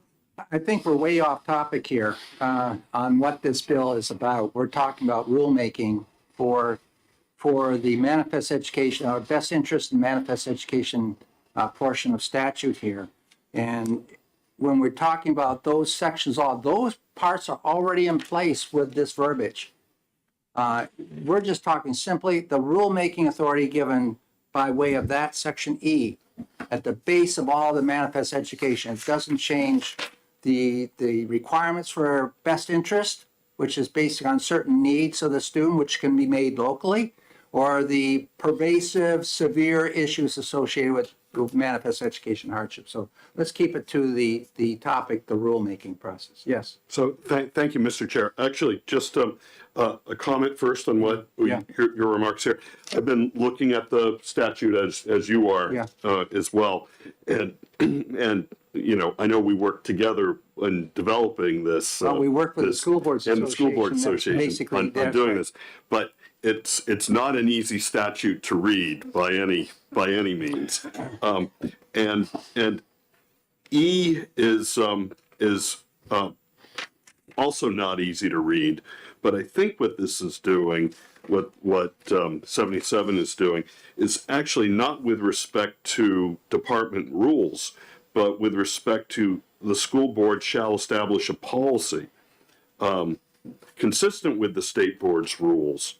And then it reads on. So it doesn't necessarily say that the school board, I mean, it says the school board's got to establish a policy with respect to appropriate action, including assignment to another public school or public academy within the district, or public school, public academy outside of the district. And I think that might be falling back on what Dr. Cascadden was referring to when the superintendent is making a recommendation, because it talks about that too, with the recommendation of the superintendent. And so these are, I think this is different than the, I know this is sort of exec session talk. Yeah, But I just going back to the whole. I just sort of wanted to put it out there that it's not about, I don't think it's about rules. I think it's about policy. And I guess I'd love to maybe ask Dr. Cascadden for some thoughts on what the intent of what that law, not the intent of the law, but what that part of the law is really getting at. So we would have to write a policy that says that we would allow a student to attend a private school as part of a manifest educational. I'm talking about the existing. Oh, the existing law. Say your question again, I'm sorry. So the existing law says that each school board shall establish a policy consistent with the state board's rules, which shall allow a school board, with the recommendation of the superintendent, so now you're within the authority of the superintendent, to take appropriate action, including assignment to another public school or public academy within the district, or to a public school or to a public academy in another district. And to that, it sounds to me that that's within a superintendent's authority and in working with other superintendents, and the school board is establishing a policy. I'd have to go back and read, I don't have the full one in front of me, but if going from memory, the school board has to approve the decision. Right. In the day, back when I was a younger superintendent, school board didn't have to approve the decision. The superintendent could make that decision, and it would go, and he or she could work with other superintendents and make that happen. The last time you revised this, the board has to approve that decision on the superintendent's recommendation. And what you're looking at now is opening that up beyond, publicly funded schools to private schools. And I think that's outside the scope of what this rule was intended to be. Is that outside of the scope of the school board? I mean, how would they be able to set a policy involving private schools?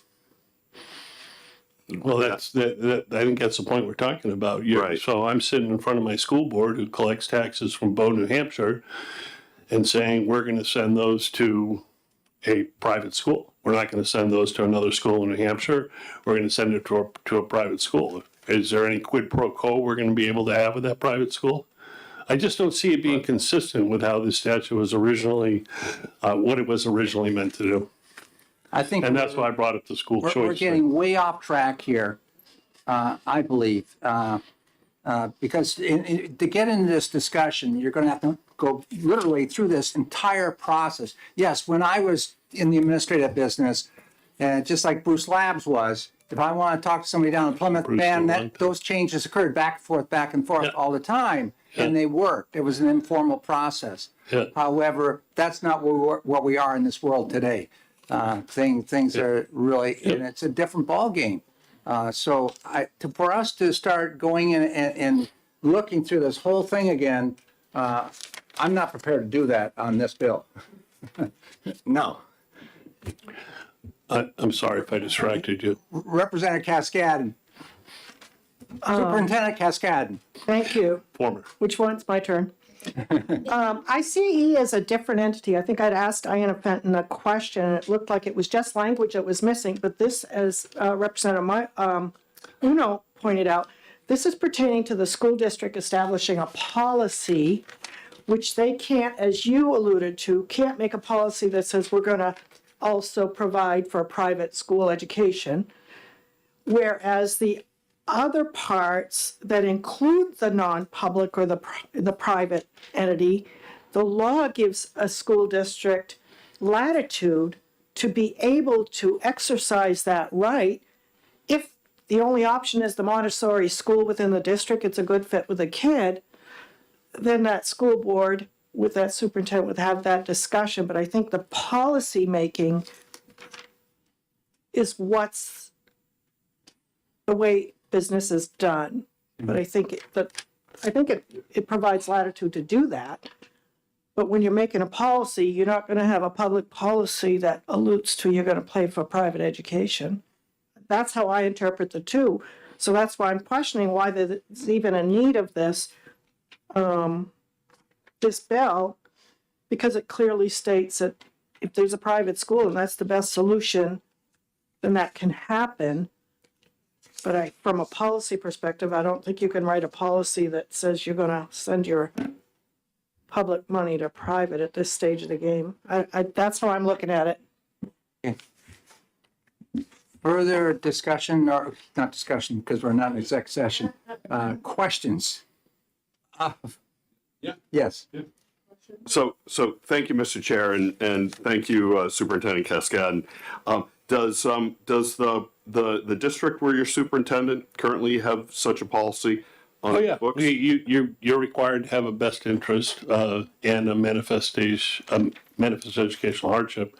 Last time we rewrote it was last time we rewrote the rules, so we were in compliance with it. Okay, and a follow-up on that? And if the school board was so inclined, based on the law here, the law in the book, not the bill,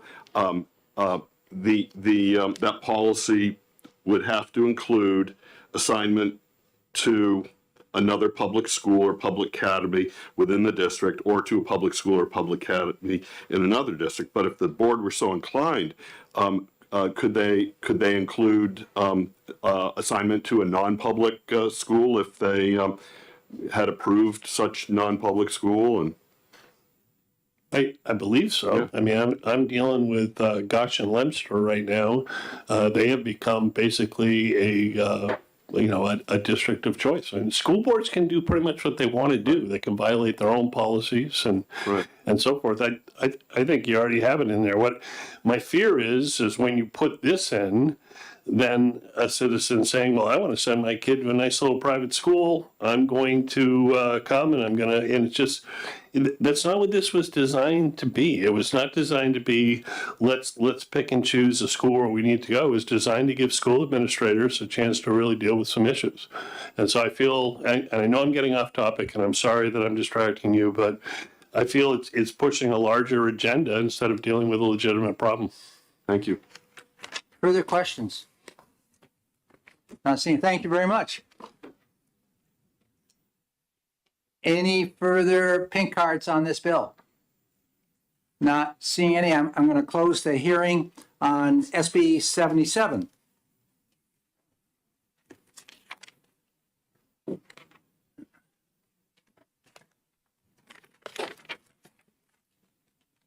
And we're 11:30. We open up SB 155 at 11:30, so that gives us about 8 minutes here before we can open that up. Okay.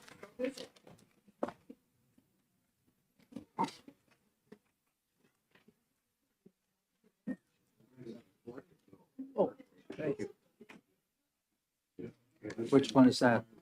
155. Oh, let's put over with Spungle, right?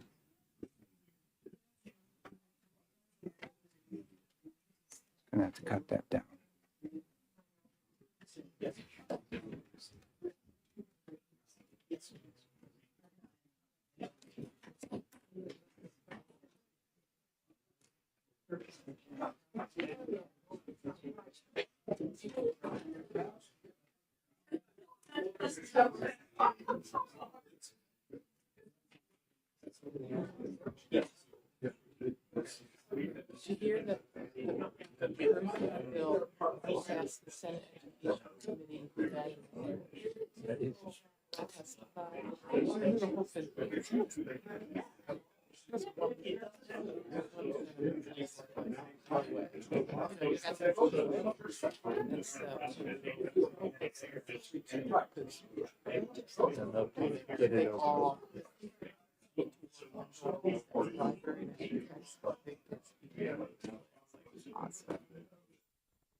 Okay, we're going to go ahead with this hearing. We have 10 cards for people who want to testify in this, so I'm going to limit the time to speak other than the presenter to 3 minutes a person.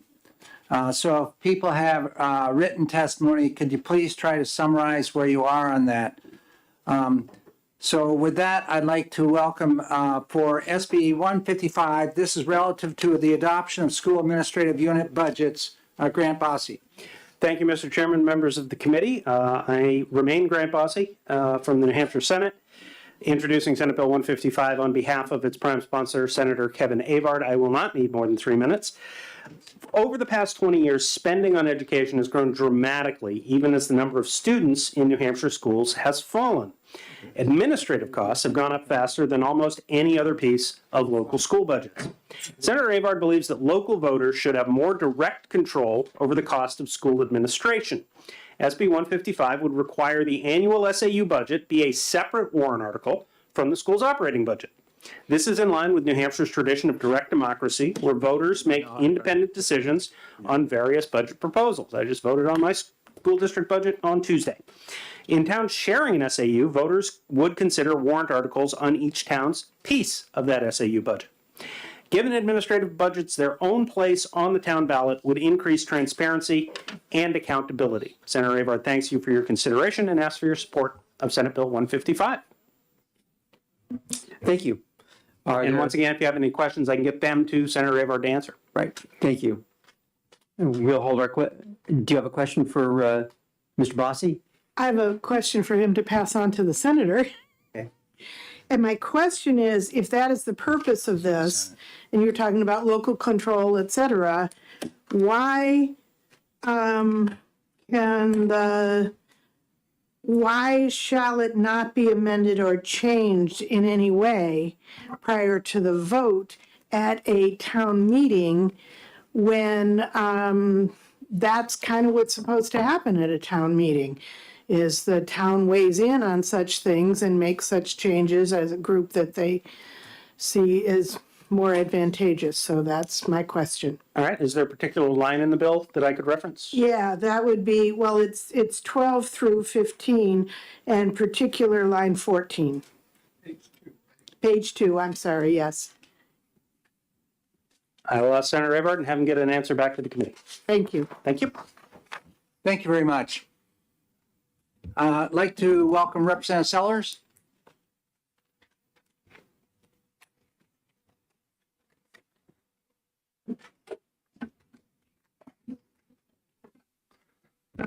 Thank you, Mr. Chair. Good morning, committee. Representative Sellers, Grafton 18. I also was a sponsor on the same bill you actually heard earlier in the year. It was, I believe it was House Bill 563. And in any case, we're looking at 155. This is almost identical to that.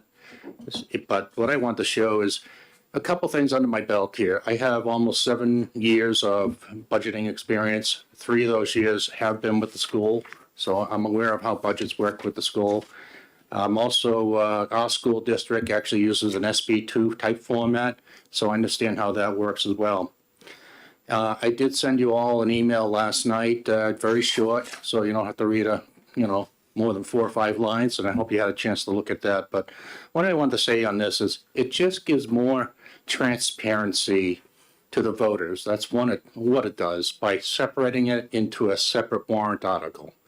Looking at a budget, when the people actually come out to the deliberative session, in my case, they are handed more of a summary budget. They're not handed a detailed 1,600 line item budget. And of those 1,600 line items, it does just say administration. It doesn't show each individual person's salary or how much the SAU office cost, et cetera. But you can go to the DOE website and you can get that information, but most people don't really know how to do that and how to get that information. So by putting this into a separate warrant article would be very helpful and be very clear to the people saying, hey, our administrative cost is this, our school cost is this. So now they can see, hey, if the administrative cost goes up 28%, they could say, whoa, we don't maybe want to vote for that. And they have a separate warrant article and they have what they call, as I would call it, is a default budget. Default budget is always last year's budget, plus or minus some, changes at that point. But technically, it's last year's budget. So they will never be less than last year's budget, all right? At that point, so now they can actually decide, do I want to spend that extra 28% on just the SAU portion? Or do I, or do not? And then the school budget is the same idea. That uses a proposed budget and also a default budget as well, which the voters get to vote on. It's pretty straightforward, pretty simple. I'm just trying to think what else I can say on this. I think overall it's the transparency. And I think last time when you guys were talking through this and actually through your notes in the calendar, it was stated that there is a process that the school board can actually put this as a separate warrant article, which is true. But this is actually, let's say it's taken this out of the school board's hand or out of the budget committee's hands and actually putting it as a warrant article. So it's given the voters a better say of how their money is being spent. So, having that option of the school board saying, well, maybe we will, maybe we won't, or maybe you have a favorable school board, maybe you don't have a favorable school board. So one year you'll have it on there, the next year you won't. And I think that can be very confusing to voters. So I think that's all I got on this. Any questions? Thank you very much. Representative Cordelli, you have your hand up? Thank you. Thank you for being here again. I'm just curious, you mentioned the administrative costs are found on the DOE website. I'm not sure where that is, but are you talking about administrative cost for the individual school or for the SAU? I'm not sure what you refer to when you're talking about administrative costs, because there are administrative costs specific to the school as well as business operations, let's say, for the SAU. Okay, so I think another speaker will actually help you out on that question as well. But my understanding, I believe it's A12D that you can look at on the DOE that shows you those costs. Further questions? Representative Lekes? Maybe you'll know the answer to my earlier question. And especially since you're an SB2 town, which we are now,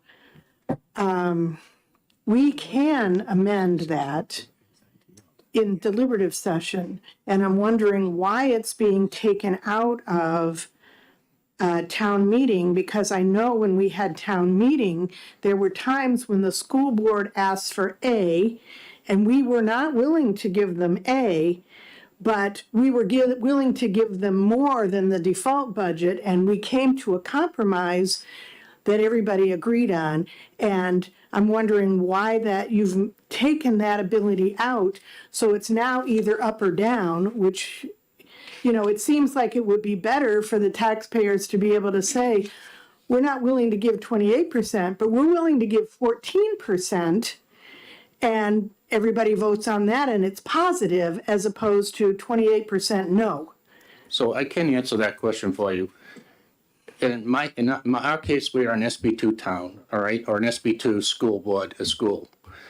So you have a deliberative session. At that deliberative session, you can adjust that value. I know, we do up that and now. down. So you're right, you can do that. But when you're looking at a budget at the SB2, they will go in and say, I want to adjust the budget by, let's say, $100,000. All right. What will happen is the budget committee or the school board will then go back into the budget after the fact and decide which line items to take that $100,000 out of. So here it's just breaking it up into two pieces. So you'd have either a say on the SAU portion or you have a say on just the school portion, that's all. Well, so you do have a way of amending it. I got that if you're SB2, that's not changed in this. But in the same line I was talking about earlier, line 14 on page 2, where it says, at your school board meeting, that's people who have school board meetings still and not SB2, it shall not be amended or changed in any way prior to the vote. And you're taking that ability to make a compromise away from the taxpayers. And I'm wondering, well, I can understand if it's a co-op and you have all these different towns, you don't want them doing that, but it applies to single towns as well. And I'm wondering why you're taking that ability for a single town to come to a compromise, which I know our town, when we were before SB2, we did that numerous times. I hear what you're saying, and I see, I just read what you were talking about, and I'm gonna have to leave that part of that question up to another speaker that actually in depth went through this and wrote this at this point. Okay, thank you very much. And hopefully that speaker will identify themselves. Yeah, we're almost there. Okay, thank you. Yeah, I hope that's so, because 566, and this is a replicate of that, went down 19-1 in this committee. Yeah, 563, I think it was, yes. 563, Right. okay, yeah.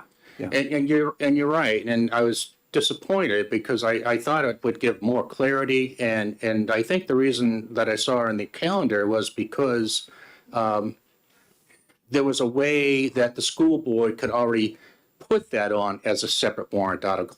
But that was optional, and if the school board wanted to do that. Okay, thank you. Are there any other questions? Because we have another 8 to follow, or 9, if I can do my modern math correctly here. Thank you very much. Thank you. Winfried?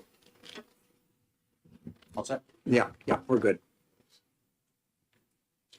You're still in SAU 65. Yes, sir.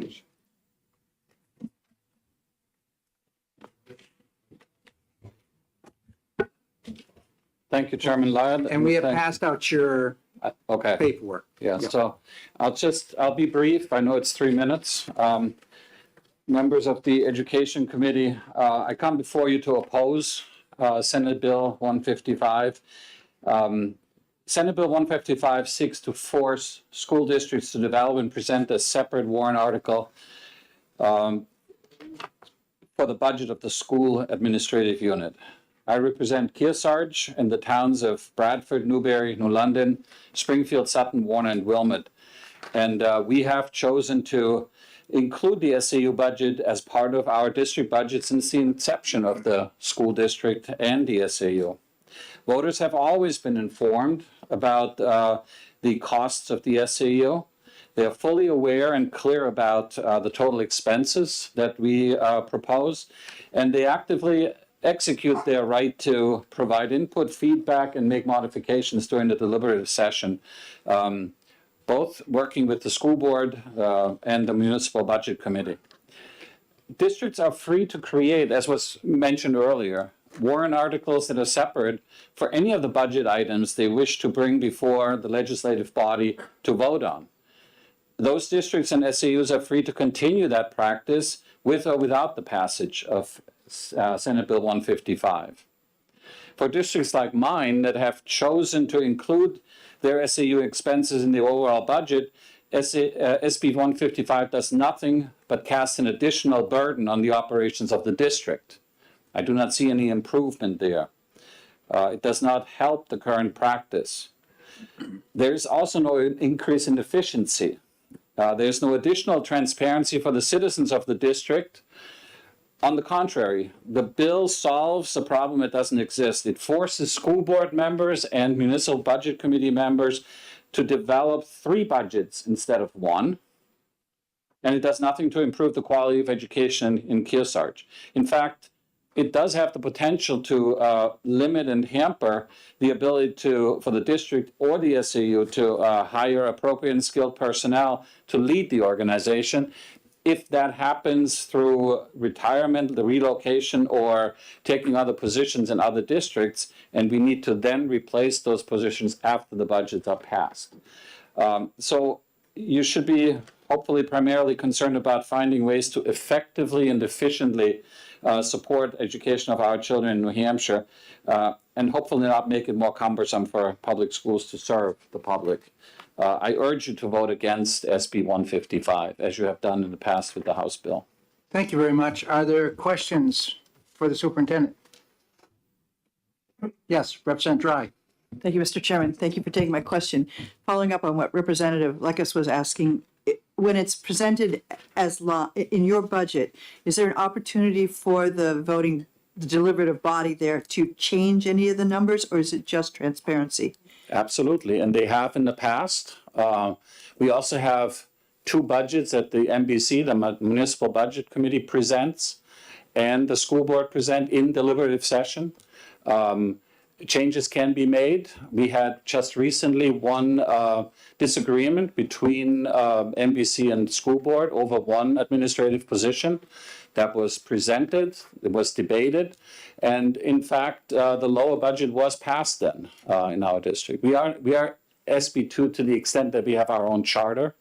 So we are, that would require us to develop the budget for the school board and then the SAU budget and the default budget. So that would, I can only see it as additional burden on the business office, as well as not really adding transparency, because it is already transparent. We have 1,175 lines open to the public. Everybody can inspect it. And my other concern would be, if we go down that route, you know, what other segments do we pull out or be forced to be pulled out? Is it, you know, is it the grounds and maintenance? Is it speech pathologists? Is it operating costs for books and papers? So that, in my view, it doesn't add transparency because it's already there. Further questions, Representative Luna or Tanner? Thank you. Thank you for taking my question.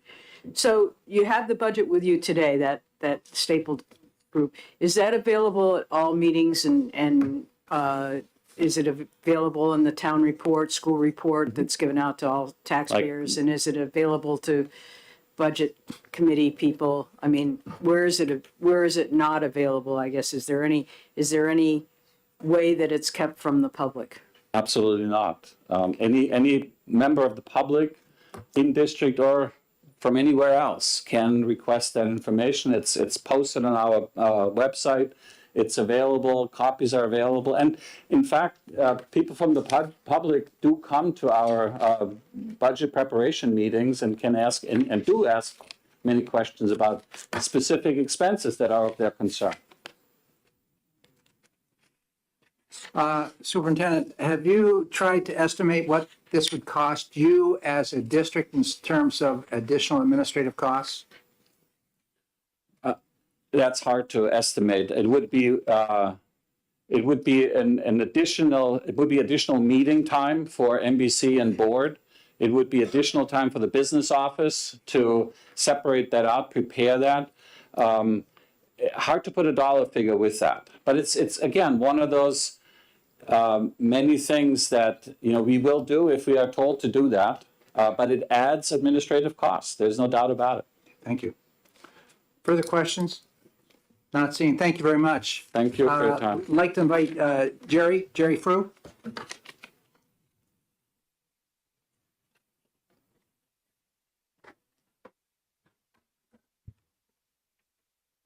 Thank you, Mr. Chairman. Jerry Frew with New Hampshire School Administrators Association. I will be brief because I know you're on a short leash. Just wanted to encourage the members of this committee to take the time to read the 23 pieces of written testimony that have been submitted online. I think there is some great information contained in those testimonials from a variety of size school districts and towns and members of communities that bring out some very valid points. I sit here listening to testimony and wonder, people criticize the administrative costs and the expense in school districts, and then this body, the greater body, and the one on the other side, continue to add requirements and time and responsibilities to local school districts, and then wonder why personnel costs increase and local budgets get exasperated by having to have additional people. This particular bill called for fiscal note, and forgive me if I've missed that fiscal note, but I haven't seen the opportunity to review that. This is a local decision. As Superintendent Fenneberg pointed out, budgets are very transparent. They're open to the public. They're detailed. I can remember as a superintendent presenting to the budget committee, a budget committee member wanting to remove a tuba from our budget. That's how granular budgets are presented in communities. They didn't like the fact that we were getting a new tuba because we could go get a secondhand tuba and it would be cheaper. So I just point that out. And in small districts, and I think about Hill, for example, superintendent, principal, special education director, and sometimes food service coordinator Brian Corcoran, who does all those things on any given day. When his special education director resigned with 2 weeks before the school year, he was the superintendent, he was the day-to-day principal, he was then the special ed director, and oh, by the way, his cook was out on medical leave, and so he was serving peas and cucumbers. So those are the types of things that happen. In small districts, it's very difficult to discern what is an SAU cost, what is a building level cost, and who does what, to pull those things apart. And then what happens in a district like SAU 16 or SAU 48, who you'll hear from in a little bit, when one district says no, how does that impact the services to that small district within the scope of the SAU? I don't need to say more. You've heard it before. You're going to hear some more. But I would encourage you that this bill is inexpedient to legislate. And please read the testimony that was submitted so I don't have to come back and read it to you. Thank you. Got 6 more seconds. Done. Thank you. Thank you very much. I'd like to invite Daniel Rosner.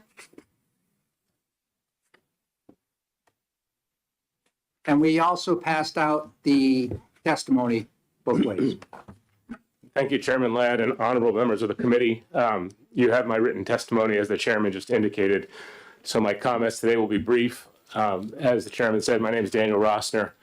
I'm the business administrator for SAU 48, which is arguably the most complex SAU in the state. We have 9 independent school districts, 7 follow traditional meeting, 2 are SB2. My point, I'm also happen to be the moderator of the town in which I reside. Not a school district moderator, but I am the town moderator. My position is that the legislation that's currently in place relevant to the subject of SAU budgets is satisfactory. There's a base process, there's an alternative process, and that's enough. I believe a part of the history of this proposal stems from a failed local proposal, and that doesn't necessarily, in my mind, mean it should be translated to a statewide mandate. Local control is a vast and important part of New Hampshire history. I will say that multi-district SAUs are particularly complex, and that especially in the SAUs I've been affiliated with, our communications with our communities is wide open. We have, for the development of the SAU budget and adoption of the SAU budget, we have multiple public hearings that are duly noticed, advertised in local papers, and open for input from the public prior to the adoption of our annual budget. The officials that are elected to oversee our school districts and their finances, in SAU 48, we have 47 school board members in total across the 9 independent school districts. They are all members of the SAU board that approves this said budget. Much like the state legislature, voters have a remedy for dissatisfaction when or if it exists. I can't imagine that once you and the Senate work so hard to approve a state budget, if you would then put it back out to a local vote, how frustrating or time-consuming or inefficient that would be. Furthermore, as a moderator, as I've said, with the process that's called for in this contemplated legislation, I believe the sanctity, security, and clarity of elections in New Hampshire, what is a nationwide model currently, this legislation threatens to impugn that with the transference of ballots and movement of ballots. If you have 9 districts voting separately, and the ballots on this one article would have to move around across the SAU and then be counted in the final night, which is what this legislation calls for, it's untenable. That's the end of my testimony. Thank you for your time. Thank you very much. Are there questions for Mr. Rosner? Yes, Representative Dry. Thank you, Mr. Chairman. Thank you for taking my question. Appreciating that this is a mandate because it says shall, would it change anything for you if it changed to a may and was able to be done in smaller districts that are less complicated? I think, so it's an interesting, thank you for your question. I'm not that I'm qualified to interpret it, but I will say that I believe the current legislation in RSA 194 provides the alternative process that you speak, if it becomes a may, it becomes an alternative process that could be adopted, and I think that already exists, which renders the change would render the proposed legislation even more unnecessary than I believe it already is. Could you explain to me, what are the districts in Pemmy-Baker? Sure, we have, Ashland, Rumney? well, no, we have 9 independent school districts, and I can list them off for you. Would you please? Sure, Campton, Yeah, which operates a K through 8.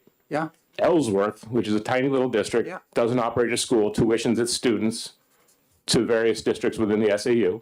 Holderness, Plymouth, also a K through 8. Holderness, Plymouth, Rumney, Thornton, Waterville Valley, and Wentworth, they're all independent school districts that operate a K through 8 school. And we have the Pemmy-Baker Regional School District, which is our cooperative high school, which has 7 member towns. As you'll see in my written testimony, one of the member towns of our 7-town cooperative is Ashland, which is particularly complex because the Ashland School District, which is a K through 8, is a member of SAU 2, Interlakes. But the town of Ashland is a member of the Pemmy-Baker Regional School District, which is Plymouth Regional High School, which is part of SAU 48. So this notion of the it gets wild. Yeah. It makes the multi-district issue for multi-district SAUs particularly complex as this is contemplated. well, that's huge. Waterville to Ashland, all the way over to Wentworth? We're the largest, so we have the most independent school districts of any SAU in the state. We're also the largest geographical area. I mean, on a day when I go from the Waterville Valley Elementary School to Wentworth, I'm driving 45 miles one way. And that's fine. But there are so many different ways in which SAUs are constructed. You know, whether it be, my first assignment as a BA was within Mr. Sellers' community as Newfound's BA, which was a 7-town single cooperative district, which is somewhat equivalent to our high school in terms of political structure. But then we've got these other districts, but that's one SAU, one district. And I would argue that yes, you know, when David Sod, former president of Right to Know New Hampshire, testified before the House a couple of years ago, he held up our SAU, spoke to us. He was a resident within our community, and he spoke about the transparency, held us up as a model, because there's only one piece of confidential information in our view, and that's the individual healthcare choices of an employee, which is why we aggregate the healthcare expense, not what the cost per plan is, but the individual person's choice. But a person's employment contract and every other piece of information we have is always available. If someone calls our office and asks for a copy of my personal employment contract to be emailed to them so they can review it, no problem. You know, it's all open to the public with the exception of personal healthcare choices. So I would argue that transparency exists and public input is taken, and the large number of elected board members we have to build and adopt a budget in a public process more than handles the concerns that people may have. Thank you very much. Not seeing any other hands. Thank you very much. Thank you for your time. Yes. Like to invite Paul DeShane.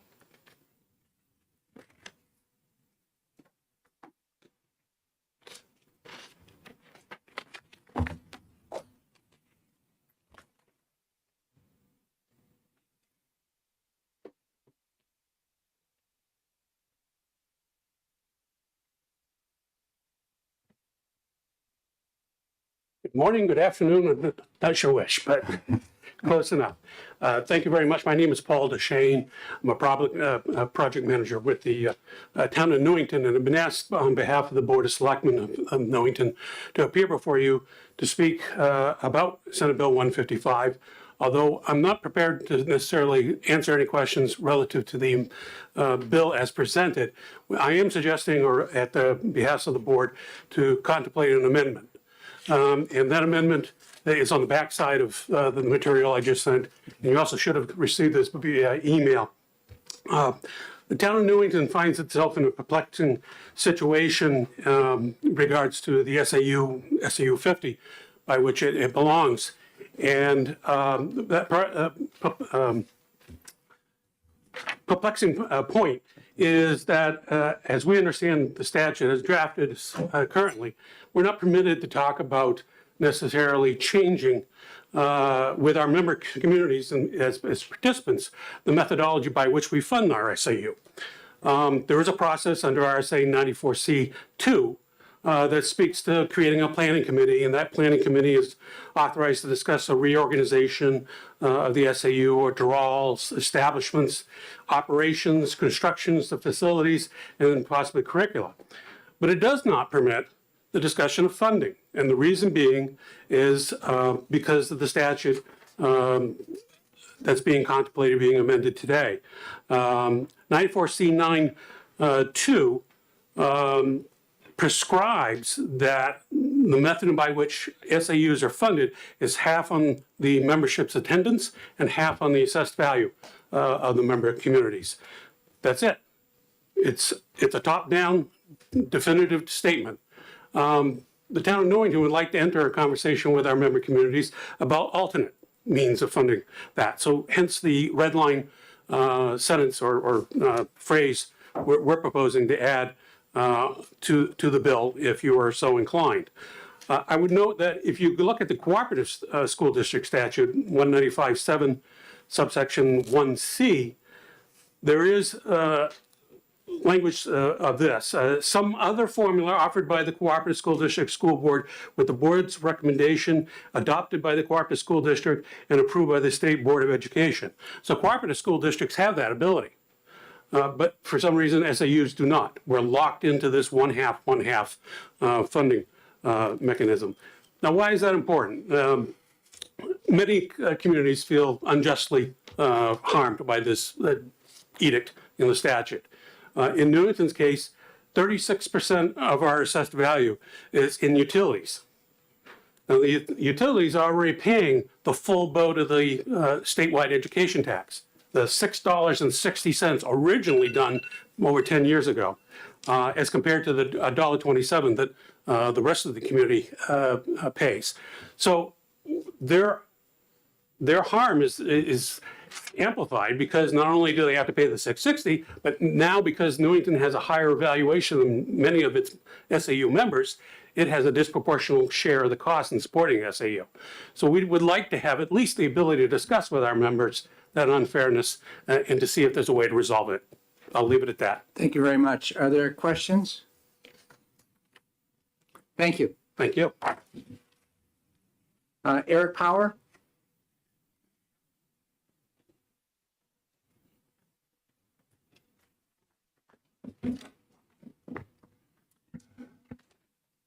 Good morning, members of the House Education Committee. My name is Eric Power. I'm the president of the School District Governance Association of New Hampshire. I'm going to talk to you a little bit about SAUs. So just for clarity, there are 81 single district SAUs in New Hampshire and 24 multi-districts. You heard examples of both of them today.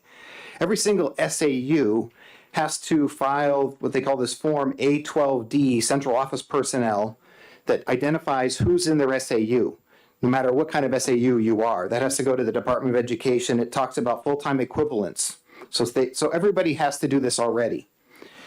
In a single district SAU, the budgeting process is a little bit different than a multi-district. In a single district SAU, it's kind of like they can do whatever they want because they basically, their SAU budget is part of their operating budget. I've not seen an example in a single district SAU where they break out that as a separate warrant article.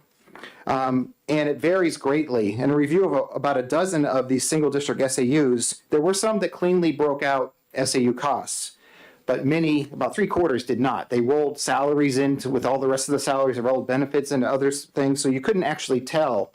And they use different examples. I have it in the testimony that you have, different categories that were found in the review. So in many cases, it's not clear how much is being spent on the SAU office. In multi-district SAUs, they have to figure out how much is in the SAU. It's by law, because they have to apportion the expenses across the SAU. So they already know. So the multi-district SAUs already are doing this. They have to do a process to set the SAU budget. It starts in the fall. They have to set a budget in December. They have a hearing, and then the SAU board approves it. and you can't change it after that. So that's what happens in a multi-district SAU. If you've adopted this alternative budget procedure, 194C9B, you can have what they call an adjusted budget, similar to a default budget. It's if they don't have adopted that, then it just becomes a district assessment to all the different SAUs.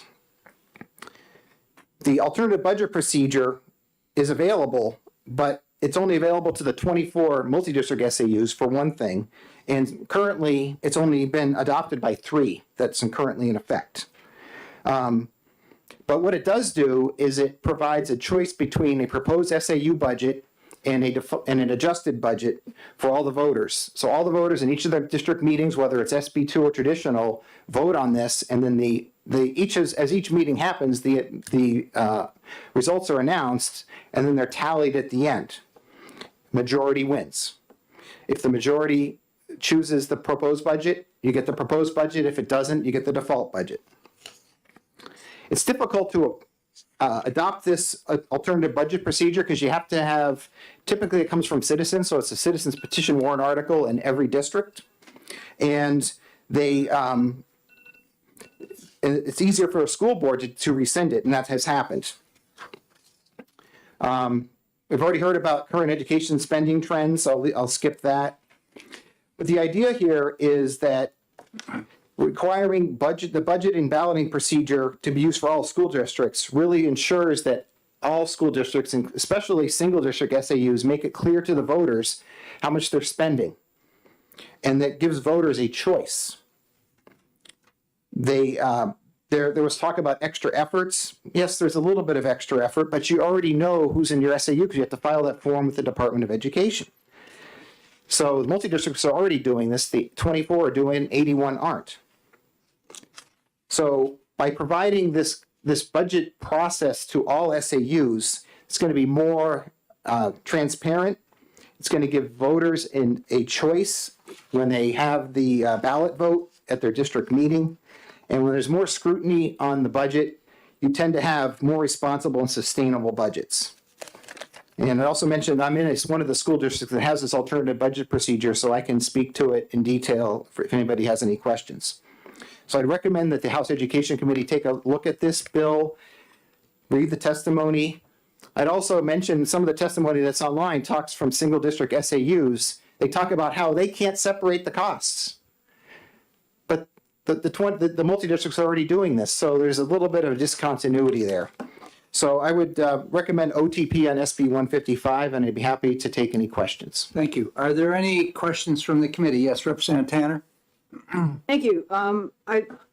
When you started out, you said you're president of I believe the School District Governance Association of New Hampshire. Could you, and are you a lobbyist for them? And could you just explain a little bit about who they represent?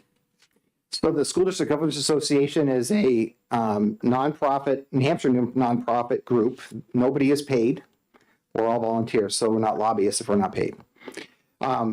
There's 55 to 60 members across the state, and they are former school board members and former budget committee members or current school and budget committee members, including about 15 or 16 state representatives. So we advocate for responsible governance, prudent budgeting, and educational excellence in New Hampshire. Thank you. It's my understanding that being paid or not paid is not criteria for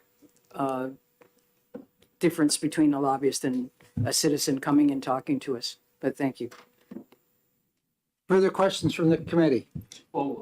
Yes, Representative Leno. Thanks. So I guess I don't understand. Why aren't you wearing an orange badge? Lobbyists are people that are paid. That's the law. So, and a follow-up on that. So, is this defiance of wearing an orange badge, is this transparent to members of the public that might want to know? If there's a question regarding that can be taken up after the meeting. Okay, or with the Secretary of State's office. That, wherever you choose Okay. to go, that's All right. correct. But All right. let's stick to the bill. Okay, thank you, Mr. Chair. Thank you. You're more than welcome. Representative Cordelli? Yes, I just want to disclose I'm a member of the SDGA. Further questions? from the committee? Thank you very much. I'd like to invite Scott Gross.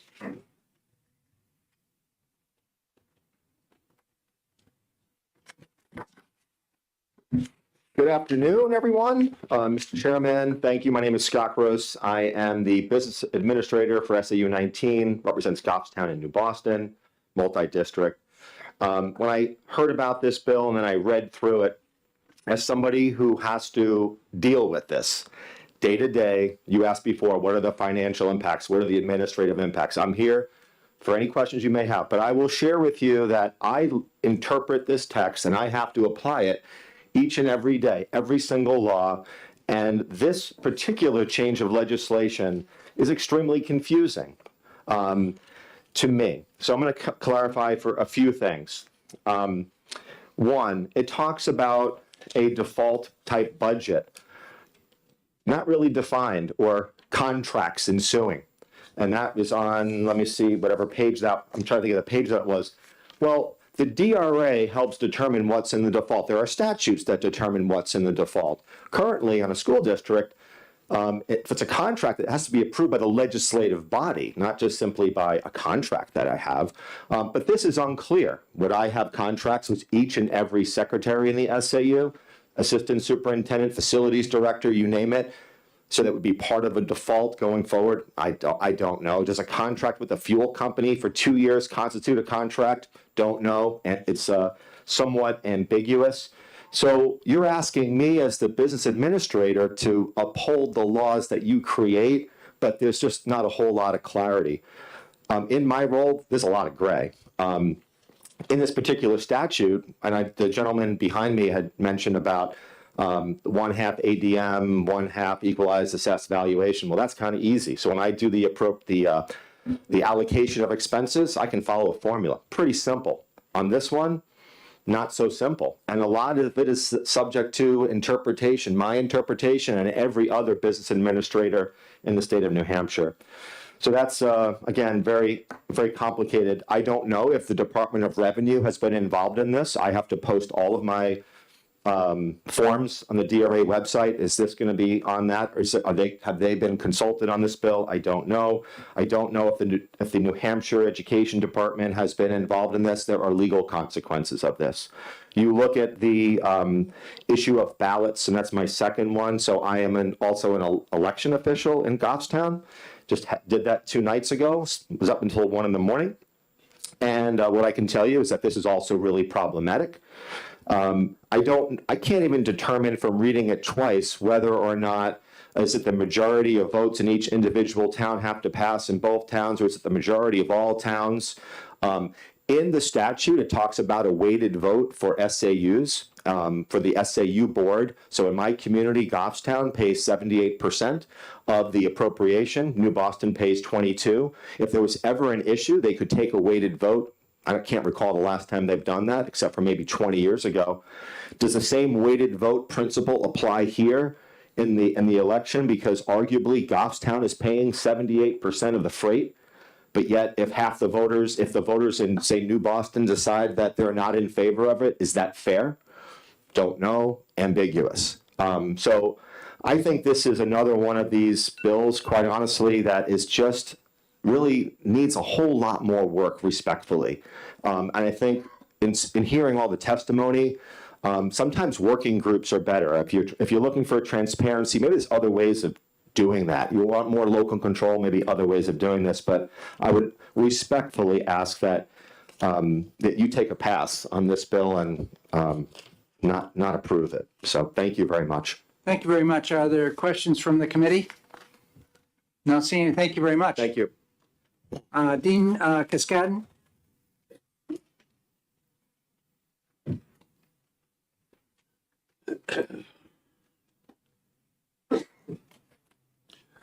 Thank you for allowing me back. I'll try to behave better this time. Yeah. Oh, man. It must be in the gene pool, huh? Oh, yeah. Shit, we're trouble. We're trouble.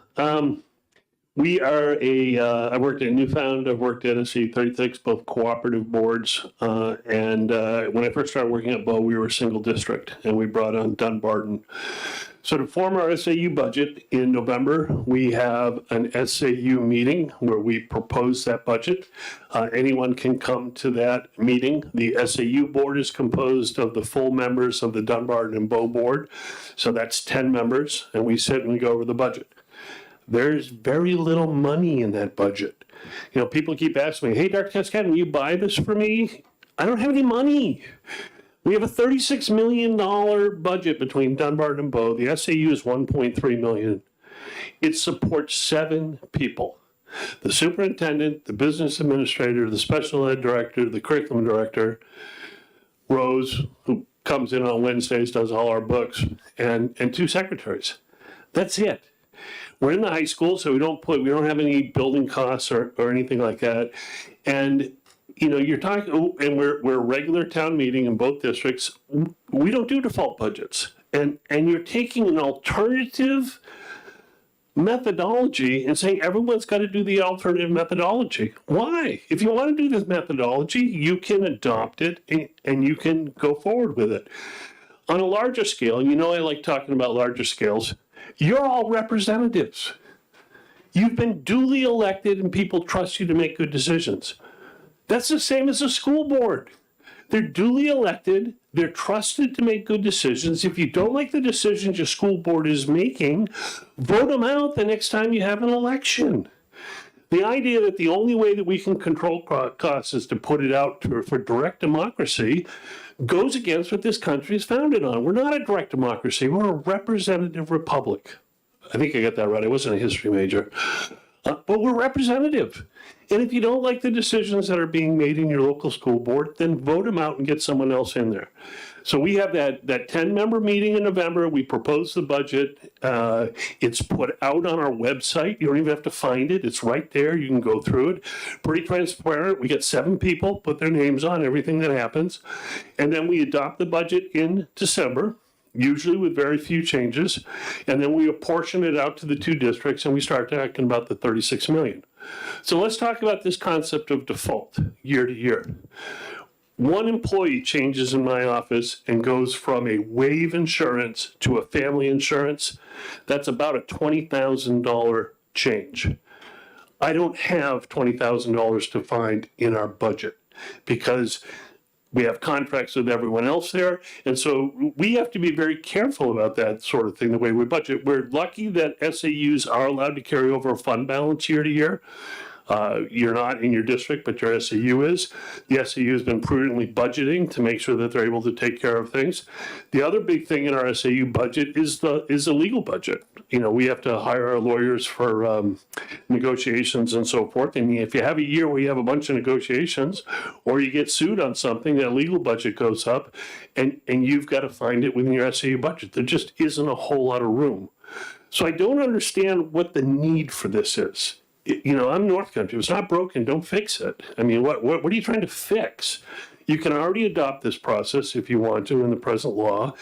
And, you know, if you want to know what's happening in your SAU budget, call up the SAU. And at least in my district, I'm not sure if everyone else's, usually I'll direct you to a part on our website where the budget is posted. And the last thing is local control. We seem to like local control a lot, but only in certain cases. Your school board is elected by the community. They make great decisions. And I tell you, the SAU budget gets a lot more scrutiny than any other budget because it's so small. Everyone knows exactly what it's going for. Done. Thank you very much. Are there any questions? Thank you very much. And I don't have any other pink cards on 155, so with that, I'm going to close this hearing.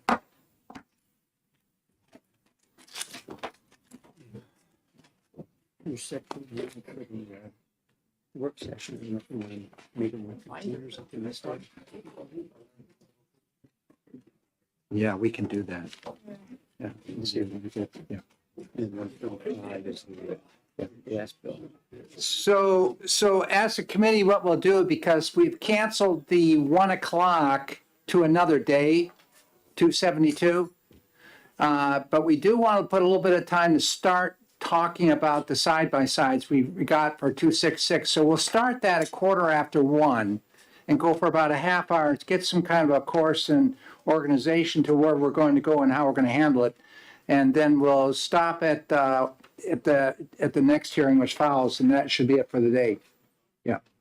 So 1:15.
And we're in a work session right now. And the work session is for 266. And we have a side-by-side, we have several of them actually. And I want to thank Jennifer for doing that.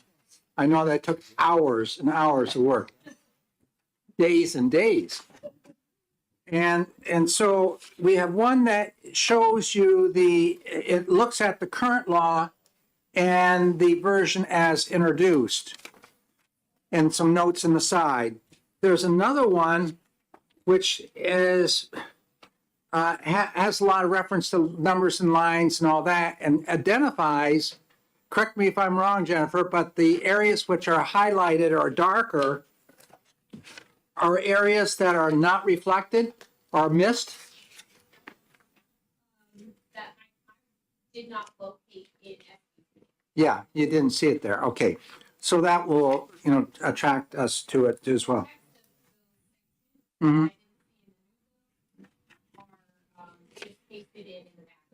Yeah. Yeah, you'll see that in the back of that document where the indicators of the delivery of an adequate education located 193E. 3. And so let's first look at the one which is the current law and the version as introduced. We'll walk through that and get a little bit done here, and maybe we'll get into the process that that we'll be following.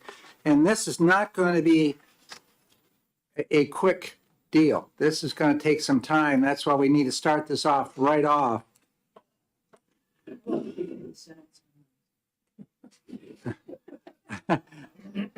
In terms of minutes, I understand they did it in 2 hands.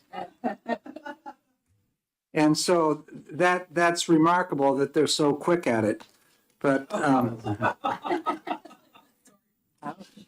So smart, I guess, right? yeah, We should learn strategy from them.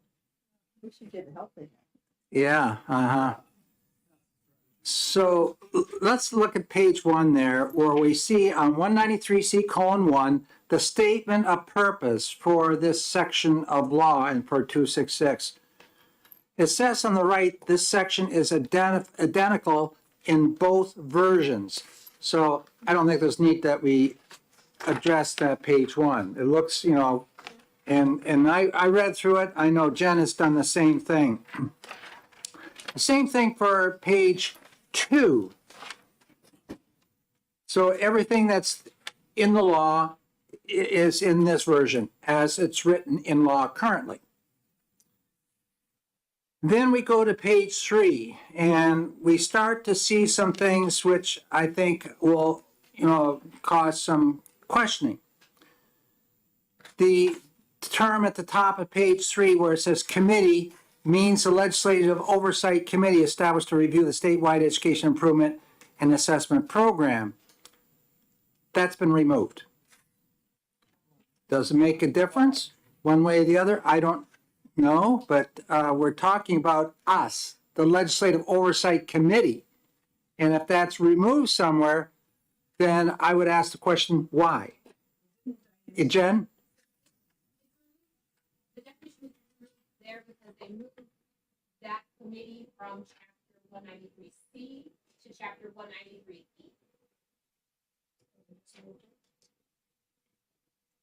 And when things start moving from one chapter to another chapter, I ask why. Is it easier to read? Is it easier to follow? Or is it meaning that you're not involved in one of those chapters? So it's something we need to look at. The N size, I understand that. N size means the student sample size necessary to disclose or display data to ensure maximum student group visibility. It's a term that's used commonly. Then, as you slide down a little bit, you'll see academic standards. Now, everybody knows the academic standards have to be approved by the State Board of Education, along with the minimum standards for public school approval, have to be approved by the state board. But if you also look what are the responsibilities of legislative oversight, they have the responsibility for bringing by any recommendations or changes regarding the, let's see, it's the academic standards. I'm trying to remember.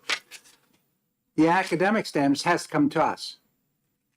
The minimum standards, I don't think it's clearly written in our oversight responsibilities or duties. Question, Rick? Yes. How do we know whether they mean when the academic standards are supposed to be met? Is it the end of the grade level or during the grade level? I mean, is it to get into that grade or to get out of that grade? Well, academic standards mean what a student should know and be able to do in a course. Well, but see, if we're dealing with the language we have right here, Yeah. because we're not rewriting the whole thing, we're just going through and seeing what they've done. I just want But you notice there's a change in their definition. They're talking about grade level. Do you have instruction and curriculum at the high school in terms of grade level or in terms of course? Yes, you got it. And course is missing. My question to them is why? We put that in. We, the legislature, put that in a few years back. We recognize that, you know, the elementary K through 8 grades are different than. I'd be curious if there's any comment regarding that because it could be an issue. Yeah. Grade level lasts for a whole year. So I highlighted that one myself as something we ought to be looking at, check it off. Then they're also not calling them academic standards, they're calling them statewide academic standards. Is that a clearer definition?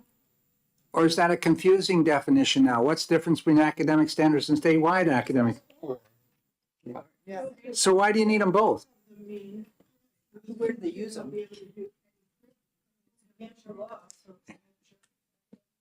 We have had so many definitions using the word standards that it's very confusing. We're putting in another one now.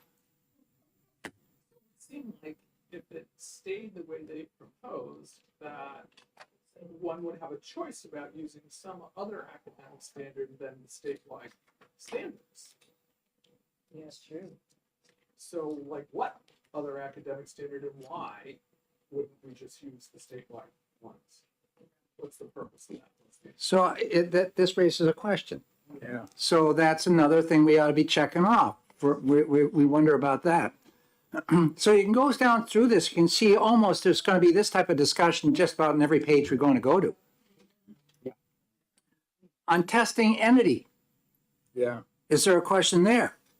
What did they take out? They put, we had under RSA 193C:6, so we got to look through that area. That's gone. Under this section. C2. Didn't Nate say he was gonna be here to? They couldn't make it here. So I think it's wise that we go through, so when he comes, that's right. They'll give us technical advice or support when we need it. But remember, we write this stuff. They don't. Yeah. Okay. Let's see, the next one was the goals.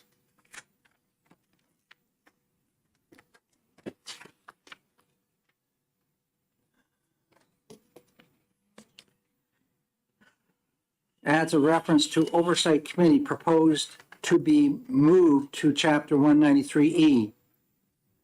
Oh, that was in the, remember in the definition? Yeah. Up in the, so where it was moved to the E's. Yeah. And now they're referencing that E. Yes. Okay. Which E, correct. Right. No. That's new. So they would, they'd create it. Create it. Where Yeah, we just gotta keep it up here so we can check it out.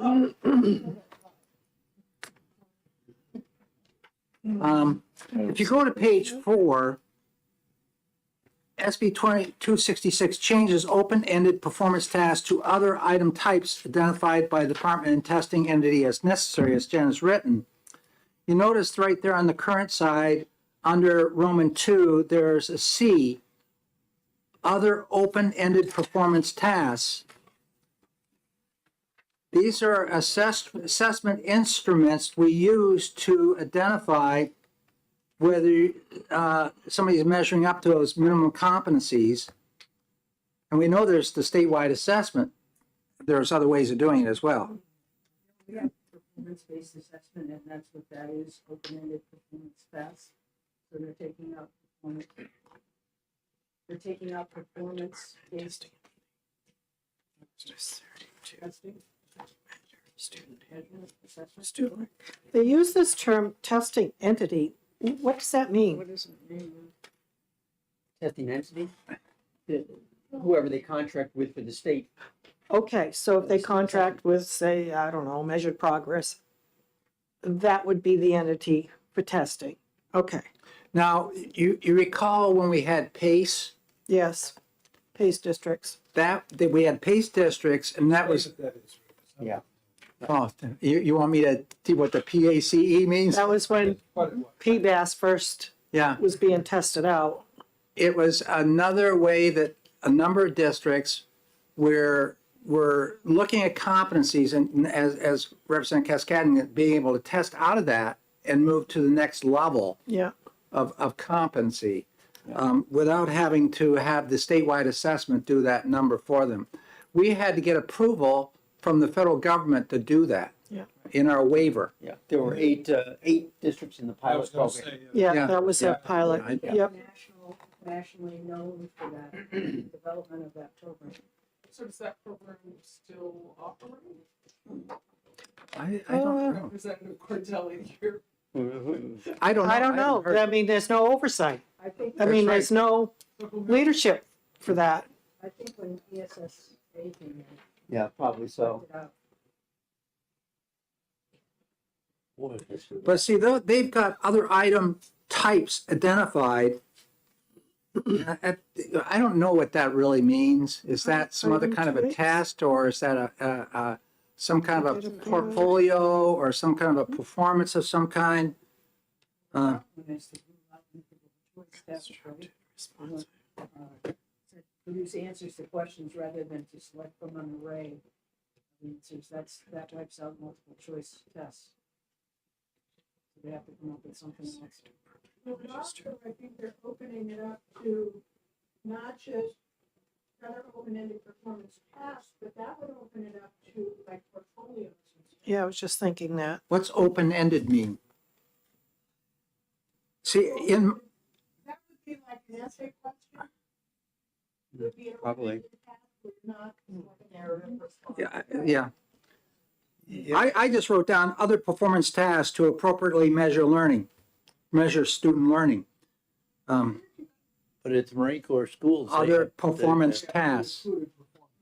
Yeah, other performance tasks, which is a broader ability for you to develop locally as to what you want to use to measure.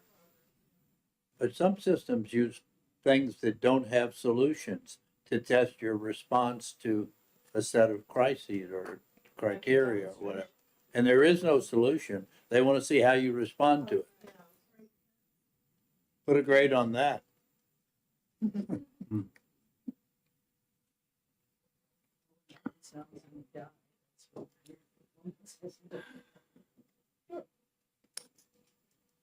I was concerned on this academic standards, Roman 3 there, A. Academic standards specifying what students should know and be able to do shall be clearly defined before assessment procedures and exercises are developed. That's been put into law here ever since I've been here.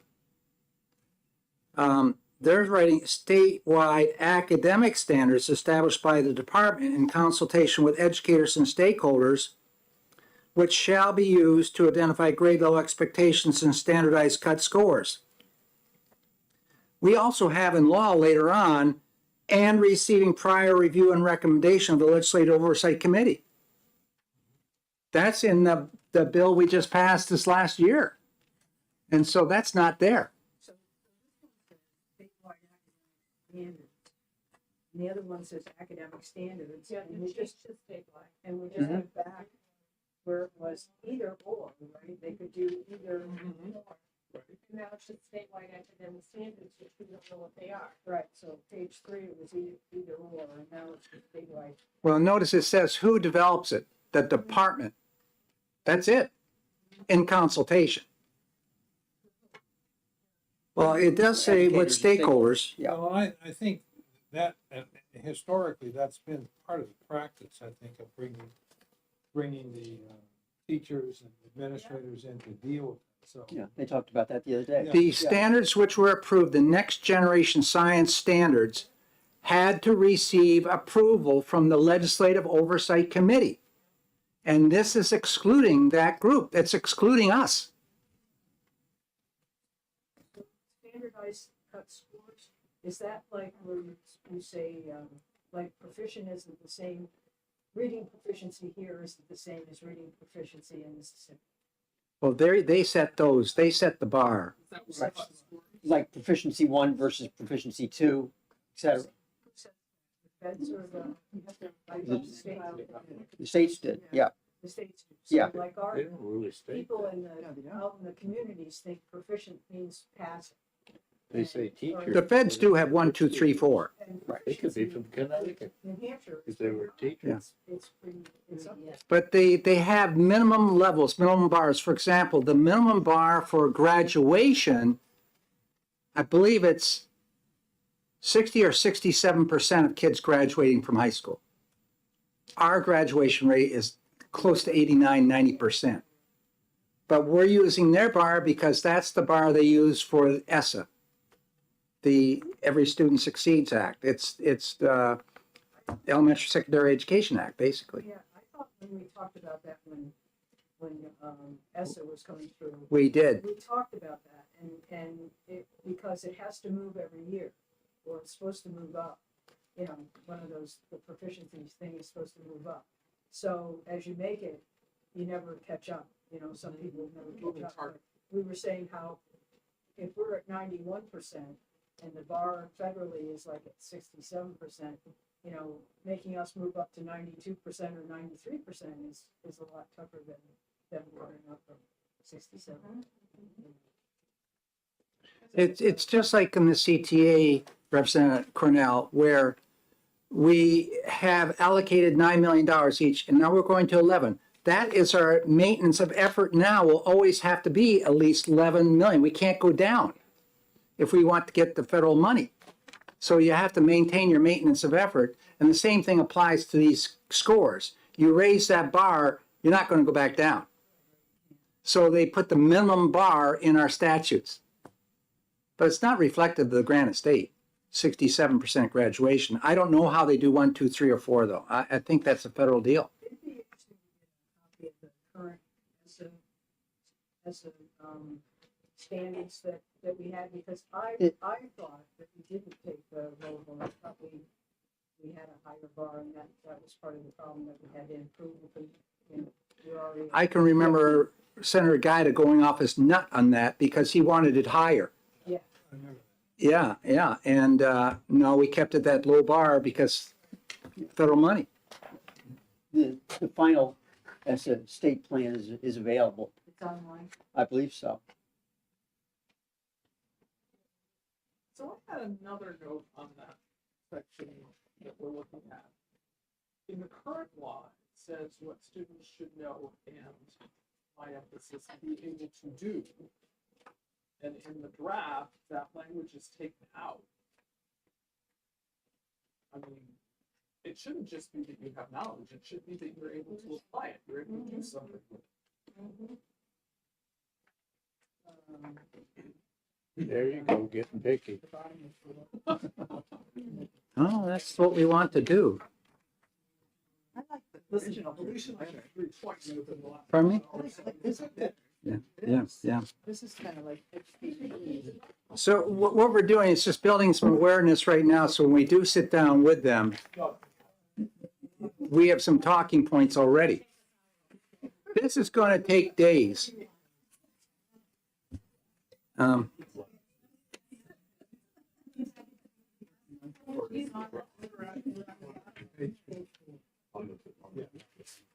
Yeah, we're down at the bottom, page 4 right now, and I think we can skip over to page 5. And they're putting "and to improve instruction" up in the B from C.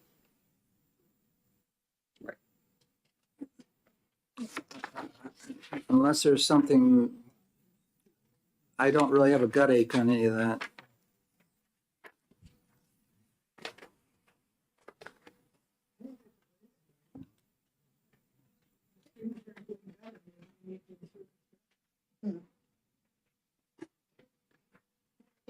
On page 6, you look at item I, and they're taking out the part that basically we have taken out in finance, the differentiated aid for third grade reading.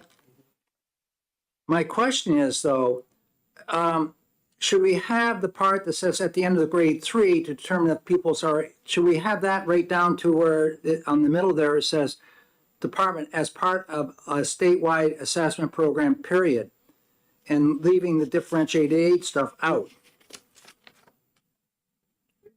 Right, so what you're saying is only remove the money part of it. Yeah, We would still be assessing. we want to assess, that's exactly right, the third graders. That's where the statewide assessment starts.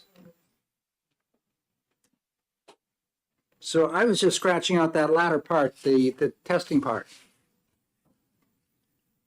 You have to leave in the 198:40. That needs to move up.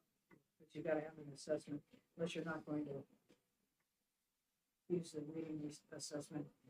That's great. Well, 198.40 is that. Okay. Yeah. Yeah. So just take it. So did we just take the latter part of that sentence out and leave referencing to the third grade testing in? Yeah. On page 7, and I was wondering why, if you're with us, Jen, where it says this section is identical in both versions, it's not. Okay, because one says shall and one says may. The State Board of Education shall adopt rules, and the other side, the State Board of Education may adopt rules.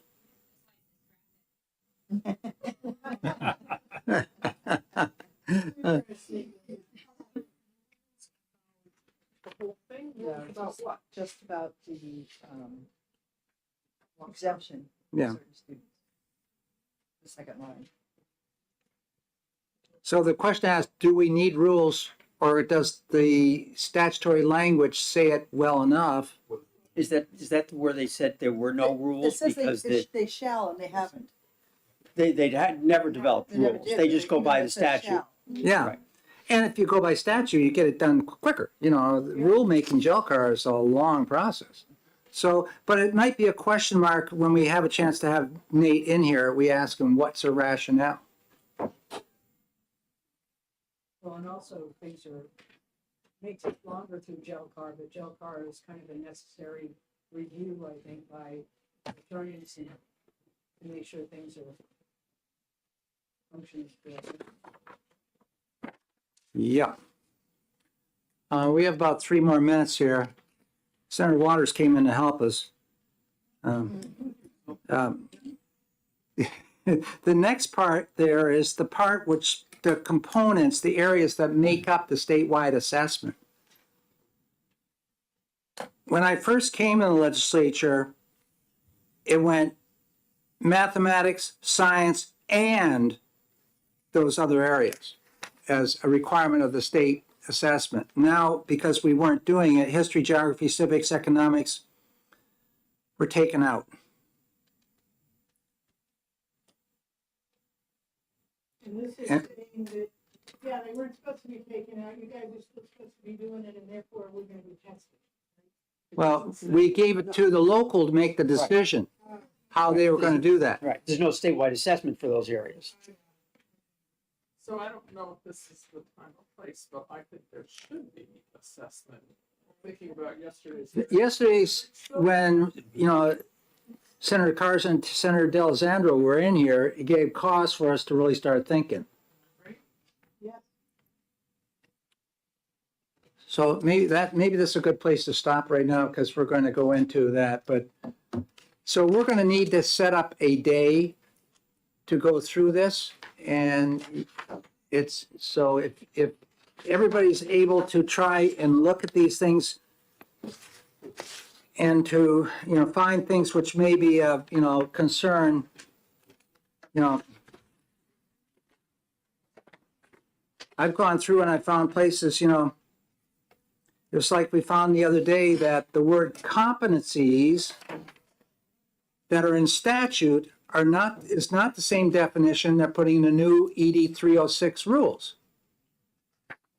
So there's not going to be a reference back. So.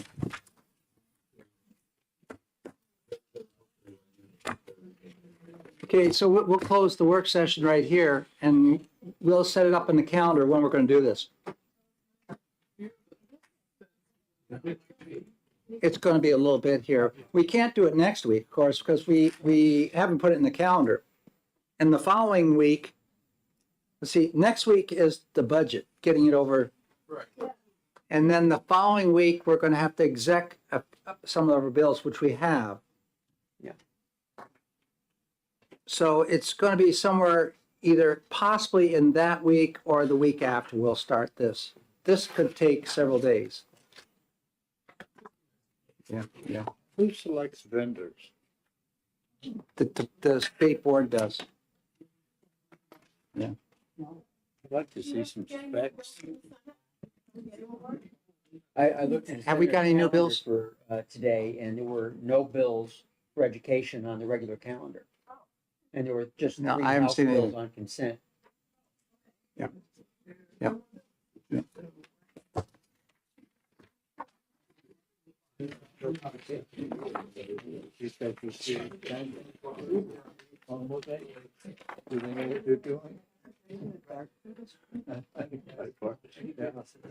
Okay, we have a bill right now that we're needing to go in the hearing process. Thank you, Dave. This is Okay.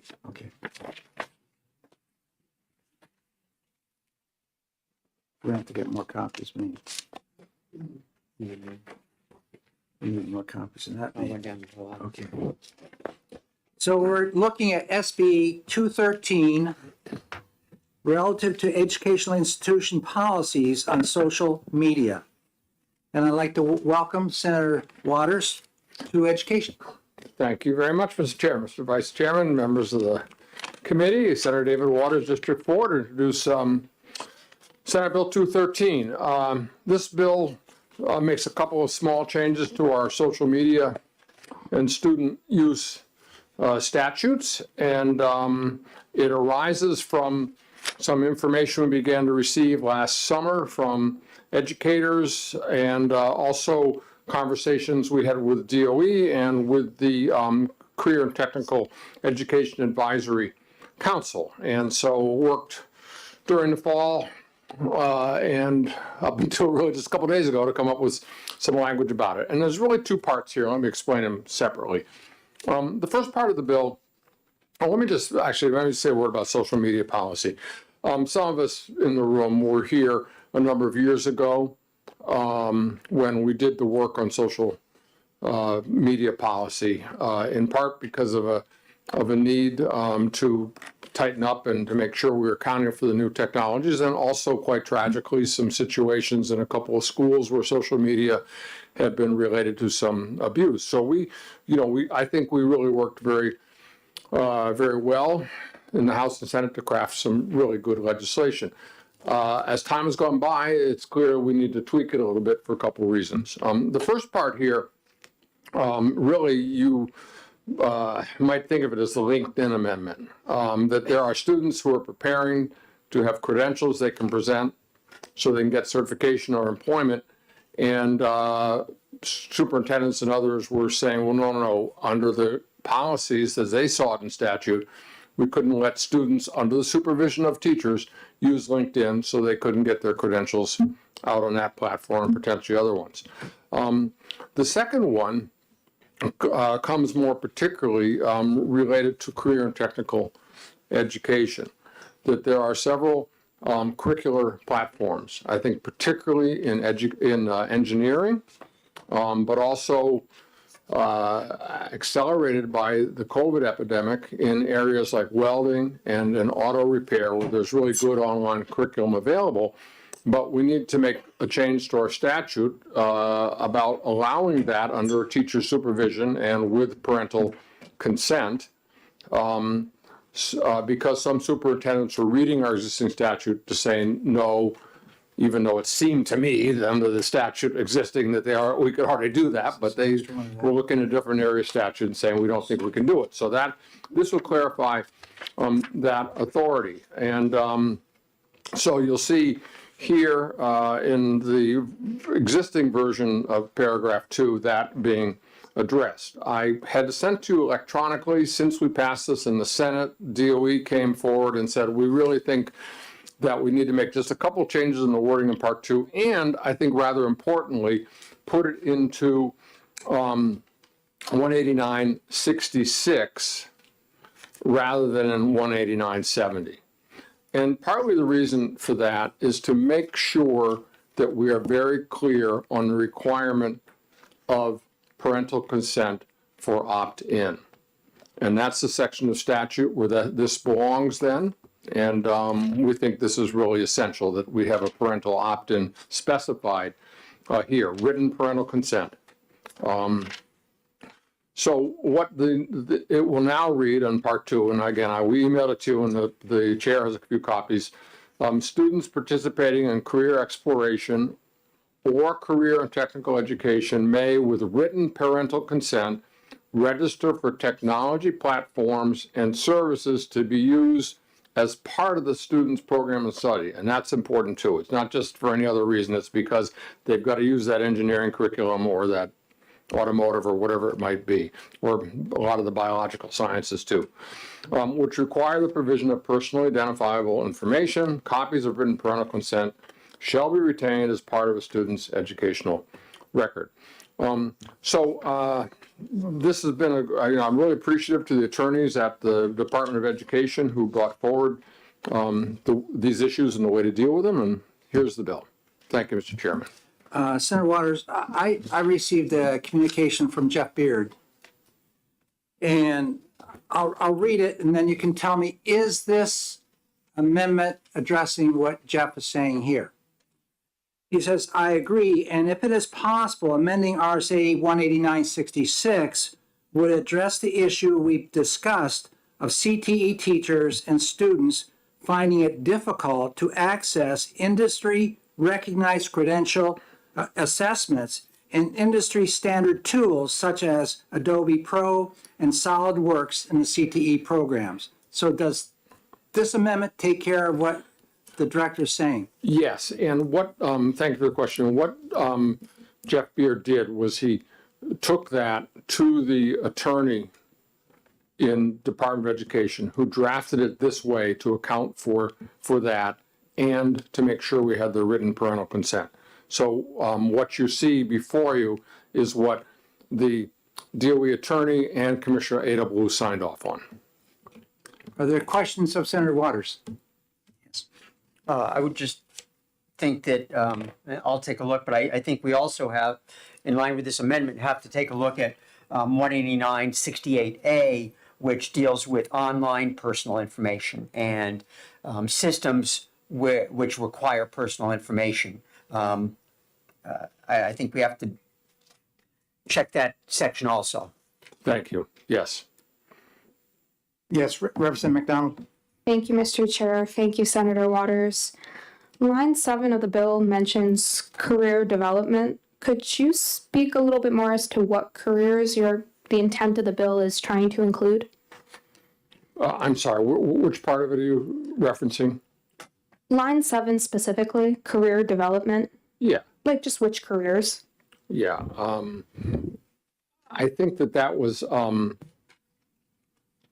done relatively generically of that phrase, so that we didn't say LinkedIn or some of the other platforms that are used by particular fields that you'd want to demonstrate your student career development. And what these essentially do is that it lets you say, hey, I took this course, took this course, took this course, that these are the ones that we use to qualify me for getting this credential or for getting that job. So that's why is phrased that way. I think, DOE, who created this language, can perhaps explain it a little more in educational ease why this is the way to go. But it was meant to be fairly clear that it's student career development. So this is why it's related to credentialing and other things, but without being so specific that we delimited what platforms might be useful for a given field.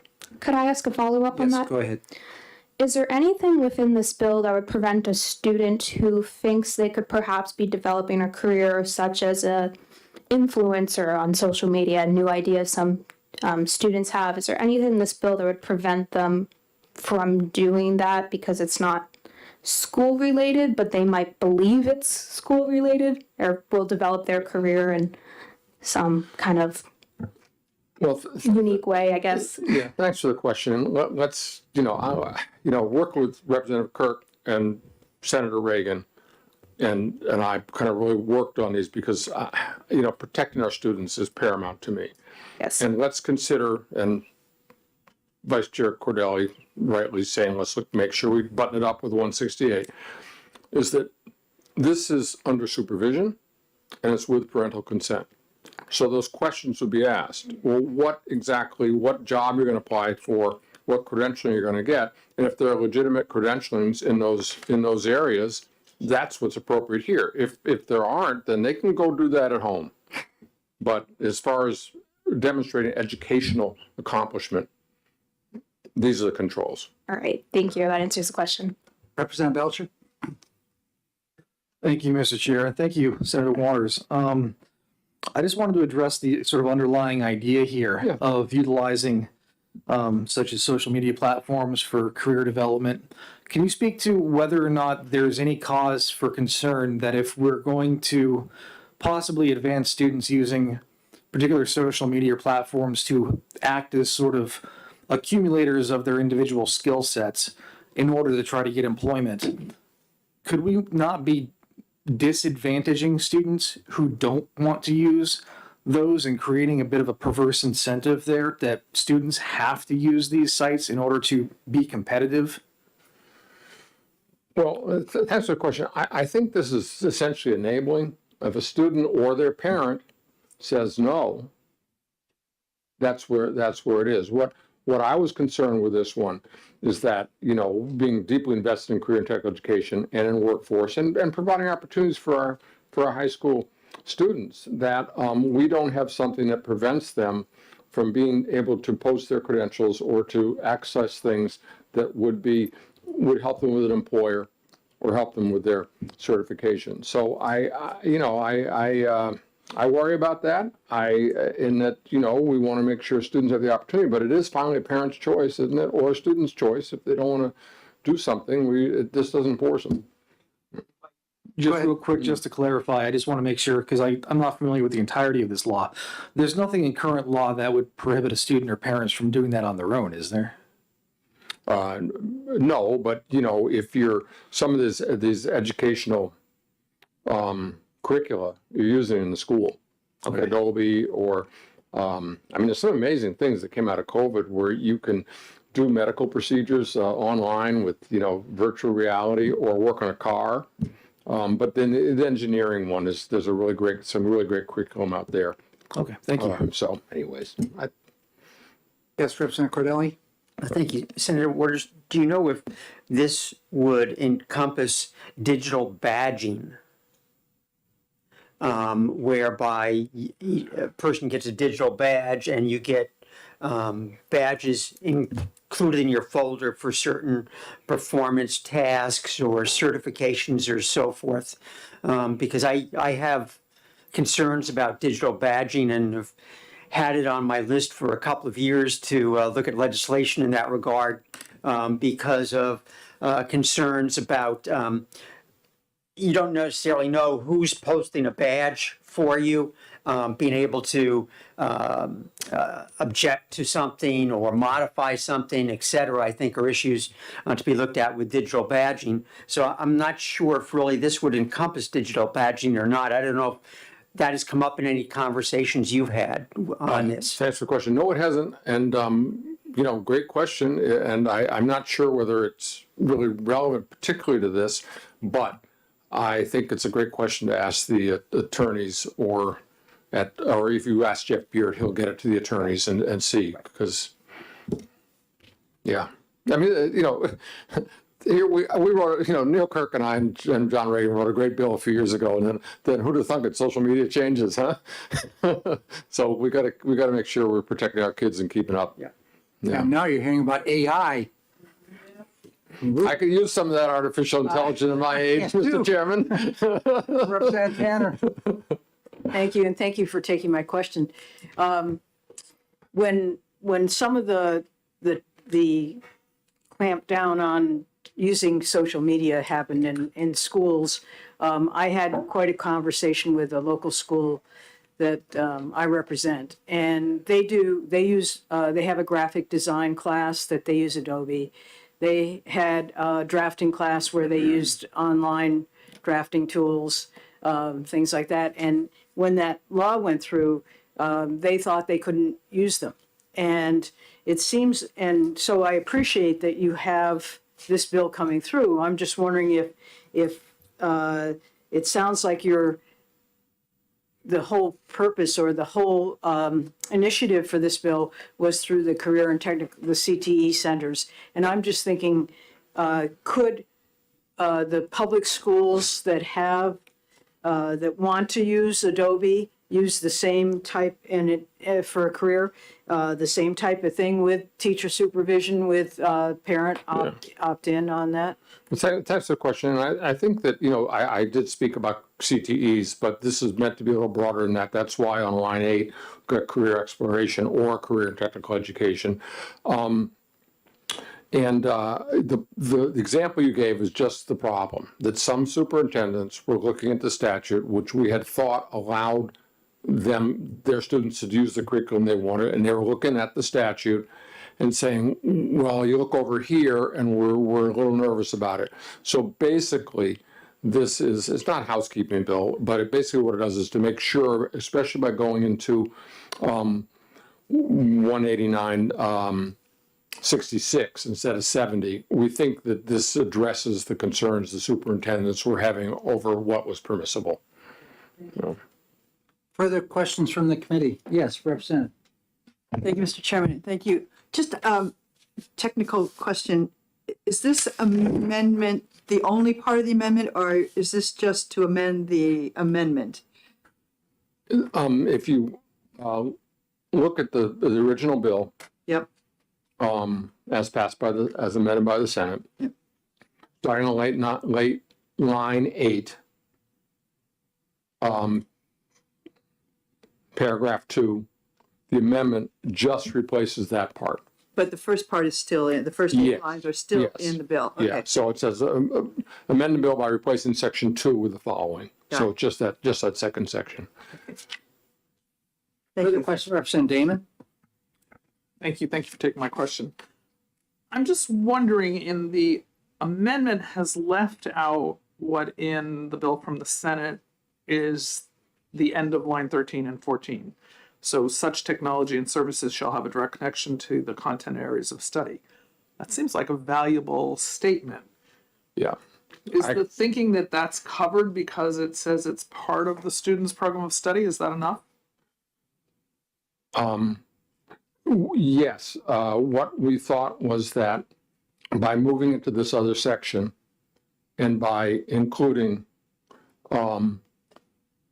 in line 3 of the amendment, data inventory and policies publication, that line was no longer necessary. So this is what the attorney at the DOE said. We've got it covered now. That line is no longer necessary. Because, you know, it's where we have areas of study, and they wanted program of study on line 7. So they said by making program of study, that is what replaces such technologies which have a direct connection to the content areas of study. And it actually tightens it up a bit by saying program of study instead of areas, because areas get kind of loose. So that's why the attorney did it the new way in the amendment. Thank you, that's helpful. Yeah.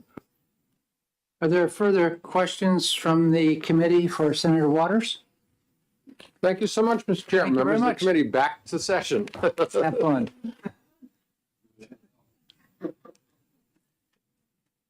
Is there any, I don't have any other pink cards here. Is there any more information that may be needed on this? For us to gather and be looking at this amendment too? Does the department have anything for us, Diana? No? No? Okay. So with that, In the yes. CTE Advisory Council, I know the CTE centers have been complaining about this the whole time I've been there because they can't access, the students can't access what they need to. Especially sometimes if they've gone through the whole program and then they can't access it to get their credential. So it's been a big problem. And I think a lot of it's been the IT directors in the districts too have had a problem with it. So this will be very helpful. Yeah. Okay, so with that, if there's no more discussion, yes? Well, we're not into a discussion. If there's nobody else that wants to present, I guess, you know, or a hearing, the hearing's going to be closed. If you want to talk a little bit about this later, we can. Okay, so with that, I'm going to close the hearing on SB 213. So that closes that. Is there anybody that had a question about that bill though, or wants to discuss a little bit? Or are we good? Yeah. I would just, the part in the bold letters here is kind of flashing red signals for me. Because it seems to me that just knowing the way things tend to work, if we enable social media companies to begin collecting these pieces of information for students that are then going to be trying to use for employment purposes, that's going to place these students entirely at the mercy of these social media companies when it comes to trying to obtain employment. And that opens the door to all sorts of control mechanisms that I don't think we want to get into. Okay, so there's one, you know, perspective that we might want to consider. Is there any way you could rewrite that to accomplish what it's trying to do? Diana, could you convey to Jeff that there may be some concern with that line 6, 7 in the bill?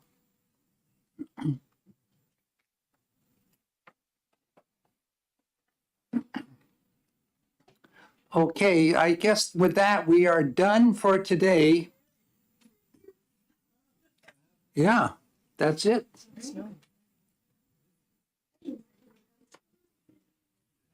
Okay, so.